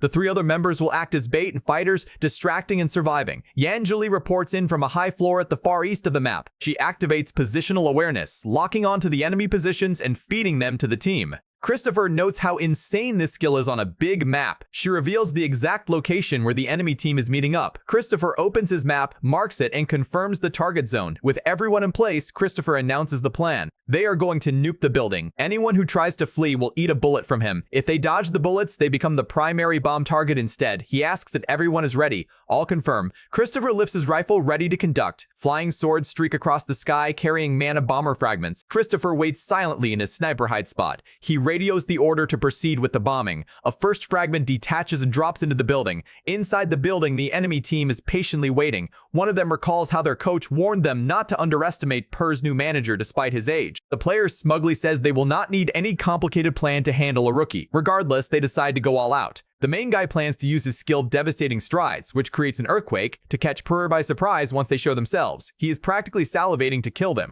but then the mana bomber fragments start detaching above their heads. The ceiling trembles. Confusion fills the room. The main guy yells at his team to activate mana shields to block the falling rubble. They all pop shields just in time to block the initial rock rain. The player remembers that Christopher collapsed a building during the competition finale too, so he assumes he is doing the same trick by burning through artifact mana. He even thinks Christopher must be running low on mana by now. Then his eye catches 3 flying blades just outside the building. The whole team goes on alert. Someone recognizes the sword prodigy's telekinesis signature. The orange-haired player realizes Christopher is trying to kill them remotely through the blades and tells his team to deal with them. He draws his own sword to fight back against the floating ones. Then the gravity skill activates. Every fragment of mana bomber clinging to the flying swords is yanked down simultaneously on top of the enemy team. The main player realizes he is done. A massive explosion rips through the building. The young man is plunged into agony but somehow survives. He looks up, completely broken mentally, because a sword just exploded. The meta has been violated. He does not know what game he is playing anymore. Outside the collapsing building, someone is waiting with a scope. An escaping enemy stumbles into Christopher's crosshairs. One shot, eliminated. Christopher is pleased because his involvement was actually minimal. The enemy chose to rely on long-range counters because close range was suicide against the floating swords, especially since those swords were being controlled by the sword prodigy himself. Christopher mentally confirms the match is theirs. Match ends. Team TD takes a brutal, crushing defeat. Watching all this, an important man is baffled. Jinhan Lee, the manager of the first division of LTD, did not expect this level of tactical warfare in the low leagues. He asks his colleague if the tactician is the same kid who caused chaos at the Division 3 interview. His colleague confirms and reluctantly admits Christopher has as much bite as he has bark. Jinhan Lee is now fully impressed. He asks why they did not try to recruit Christopher, and his colleague says they did, but Christopher was already locked into Purr and turned down all their generous offers. Jinhan Lee says regret is pointless now, then orders the Division 2 team to reach out to Christopher anyway. The man stares at the sniper with predatory interest. Back with prey, the team is still in shock at their own victory. Yan Julie is stunned. Christopher tells them not to get too excited over one win because they will celebrate after the interview. He predicts Hangyul will be crowned MVP, and he is right. Interview starts. The journalist asks Hangyul how his team, dead last the previous season, pulled off such a dominant win. Hangyul simply says he followed the team leader's instructions. The journalist tries to dig more, and Hangyul repeats that he just obeyed Christopher's orders. The host mentions social media is comparing their tactic to advanced military strategy, and then Hangyul says the MVP line of the season. He says the team leader described the strategy to them in exactly the same way. He praises Christopher's leadership, says the plan was flawless, and openly states he has only respect for him. Christopher is standing there stunned because his teammate is using his spotlight moment to turn it into a Christopher commercial. Dojin leans over and jokes that Christopher is almost starting to look like a cult leader at this point when another Par teammate confirms it, saying Mr. Christopher deserves that treatment. Our boy is visibly weirded out by this worship behavior. He tells them to drop the formal Mr. thing because the player is technically his senior. The teammate gets embarrassed. Christopher, watching all this, realizes his team is finally tasting joy for the first time in a long time, and he knows Per will only grow stronger from here. Future Division 3 monsters in the making. Later, Dojan slurps his noodles and notices Christopher walking past. He asks if his captain is going somewhere on his day off. Christopher says he is going to meet someone and reminds Dojan not to slack off since they are in season. Dojan finishes his soup, sets down the bowl, and settles in for TV. Textbook wife at home waiting for husband behavior. Outside the stadium of the Hunter League, Christopher is waved over by Min-suk Lee, who tells him he arrived just in time. They walk in together. Christopher, because he literally lived at the stadium in his past life, navigates it like he owns the place. Min-suk notes it is weird how well Christopher knows the venue. Christopher jokes it off by saying it is because he is a pro. Min-suk is not fully buying it, but does not push. He admits he is glad Christopher could come since he knows Per is technically in season. Christopher thanks him for the invite to watch Korea versus Japan, which is a match Korea usually loses. Christopher asks bluntly if the match is even worth watching, and Min-suk playfully roasts him for being harsh on his own country. Min-suk explains that while Japan has an elite team, Korea has legitimate Division 1 talents on the field too. Christopher internally admits his country's hunting scene is disappointing. Min-suk reveals his real reason for bringing Christopher. He truly believes in Christopher's potential, and he wants Christopher to watch this match because one day Christopher will be the one representing Korea. He wants him to witness what he is inheriting so he can avenge them later. And more than that, Min-suk says he also wants to introduce him to one of his Japanese friends. Christopher realizes Min-suk is fully invested in his future. He locks in and watches the match like a scout. The match ends. Korea loses. They only managed to take down 2 Japanese hunters. Christopher casually points out the loss, and Min-suk, pretending to be unbothered, invites him to meet the Japanese hunter. But Christopher sees the tension behind his calm. Min-suk is actually steaming inside about the loss. Christopher offers to go meet the hunter. Waiting outside, a man waves them over. This is Takumi Minamino, one of Japan's national hunters. He and Min-suk greet with a hug like old teammates. Takumi playfully scolds Min-suk for not greeting his own countrymen first, and Min-suk flatly says this generation of Korean hunters is hopeless and he is betting on the future. Min-suk introduces Christopher to his friend, describing Takumi as the most famous aggressive marksman in Japan right now, and presenting Christopher as a rising talent just entering the hunter world. Handshake. Takumi immediately starts scanning Christopher, then asks Min-suk if he is allowed to assess this kid's skills. Min-suk tells him to ask Christopher directly. Christopher, meanwhile, is internally noting that he does not recognize Takumi's name from his past life, which likely means this guy eventually retired and faded out, so he uses all-seeing eye to scan him properly. Takumi's kit is nasty. He fires rapid consecutive projectiles, and his damage increases when he hits the same spot twice. Plus, he has top-tier mobility. Christopher also checks his raw stats. And now Christopher is grinning from ear to ear, because this is the most famous aggressive Japanese marksman in the current generation, and he has just been offered a sparring match with him. He immediately accepts. Takumi notes the kid has fiery determination. Christopher fires back, saying he has much more than that. Tension crackles between the two marksmen. Minsuke is already mentally exhausted by their energy. Elsewhere in a boardroom, a frustrated Suit is yelling at Junie Kang. He says after Korea lost again, he thought they had closed the gap with Japan. The player tries to explain they did improve, pointing out they actually managed to down one more enemy this time, but the Suit tells him that progress is brutally hard won. He explodes, saying Korea lost even with the best lineup, and threatens to stop sending more players if this keeps happening. Then he storms out. Junie Kang is left alone with Director Lee. The player asks the director if he found any real talent scouting Divisions 3 and 2. Director Lee thinks back to the Sword Prodigy, who is not on LTD. He realizes a rivalry match between the Gravity Bender Jizu and the Sword Prodigy Hangyo would be a massive asset even for a Division 1 team. Then his thoughts drift to Christopher, the kid who won Hunter's Next Generation, and wonders if Korea might actually need someone like him at the top. But he dismisses the thought, because they are all teenagers in Division 3, and teenagers cannot possibly satisfy his professional demands. Classic arrogant gatekeeper energy. He is about to get humbled hard, but that is later. Back at the training room, Christopher squares up with Takumi while Minsuke watches from the side, already tired. Minsuke remembers that Takumi has always been a chaos agent, even back when they were international teammates. He asks Takumi not to go all out on Christopher, but Takumi smugly says he already knows he is up against a Division 3 Korean player, so he will obviously be going easy. Condescending little comment. Christopher notices Minsuke laughing at this and cracks up a smirk himself, which somehow provokes Takumi even harder. Minsuke realizes both marksmen are absolute menaces, and this is about to be a nightmare to referee.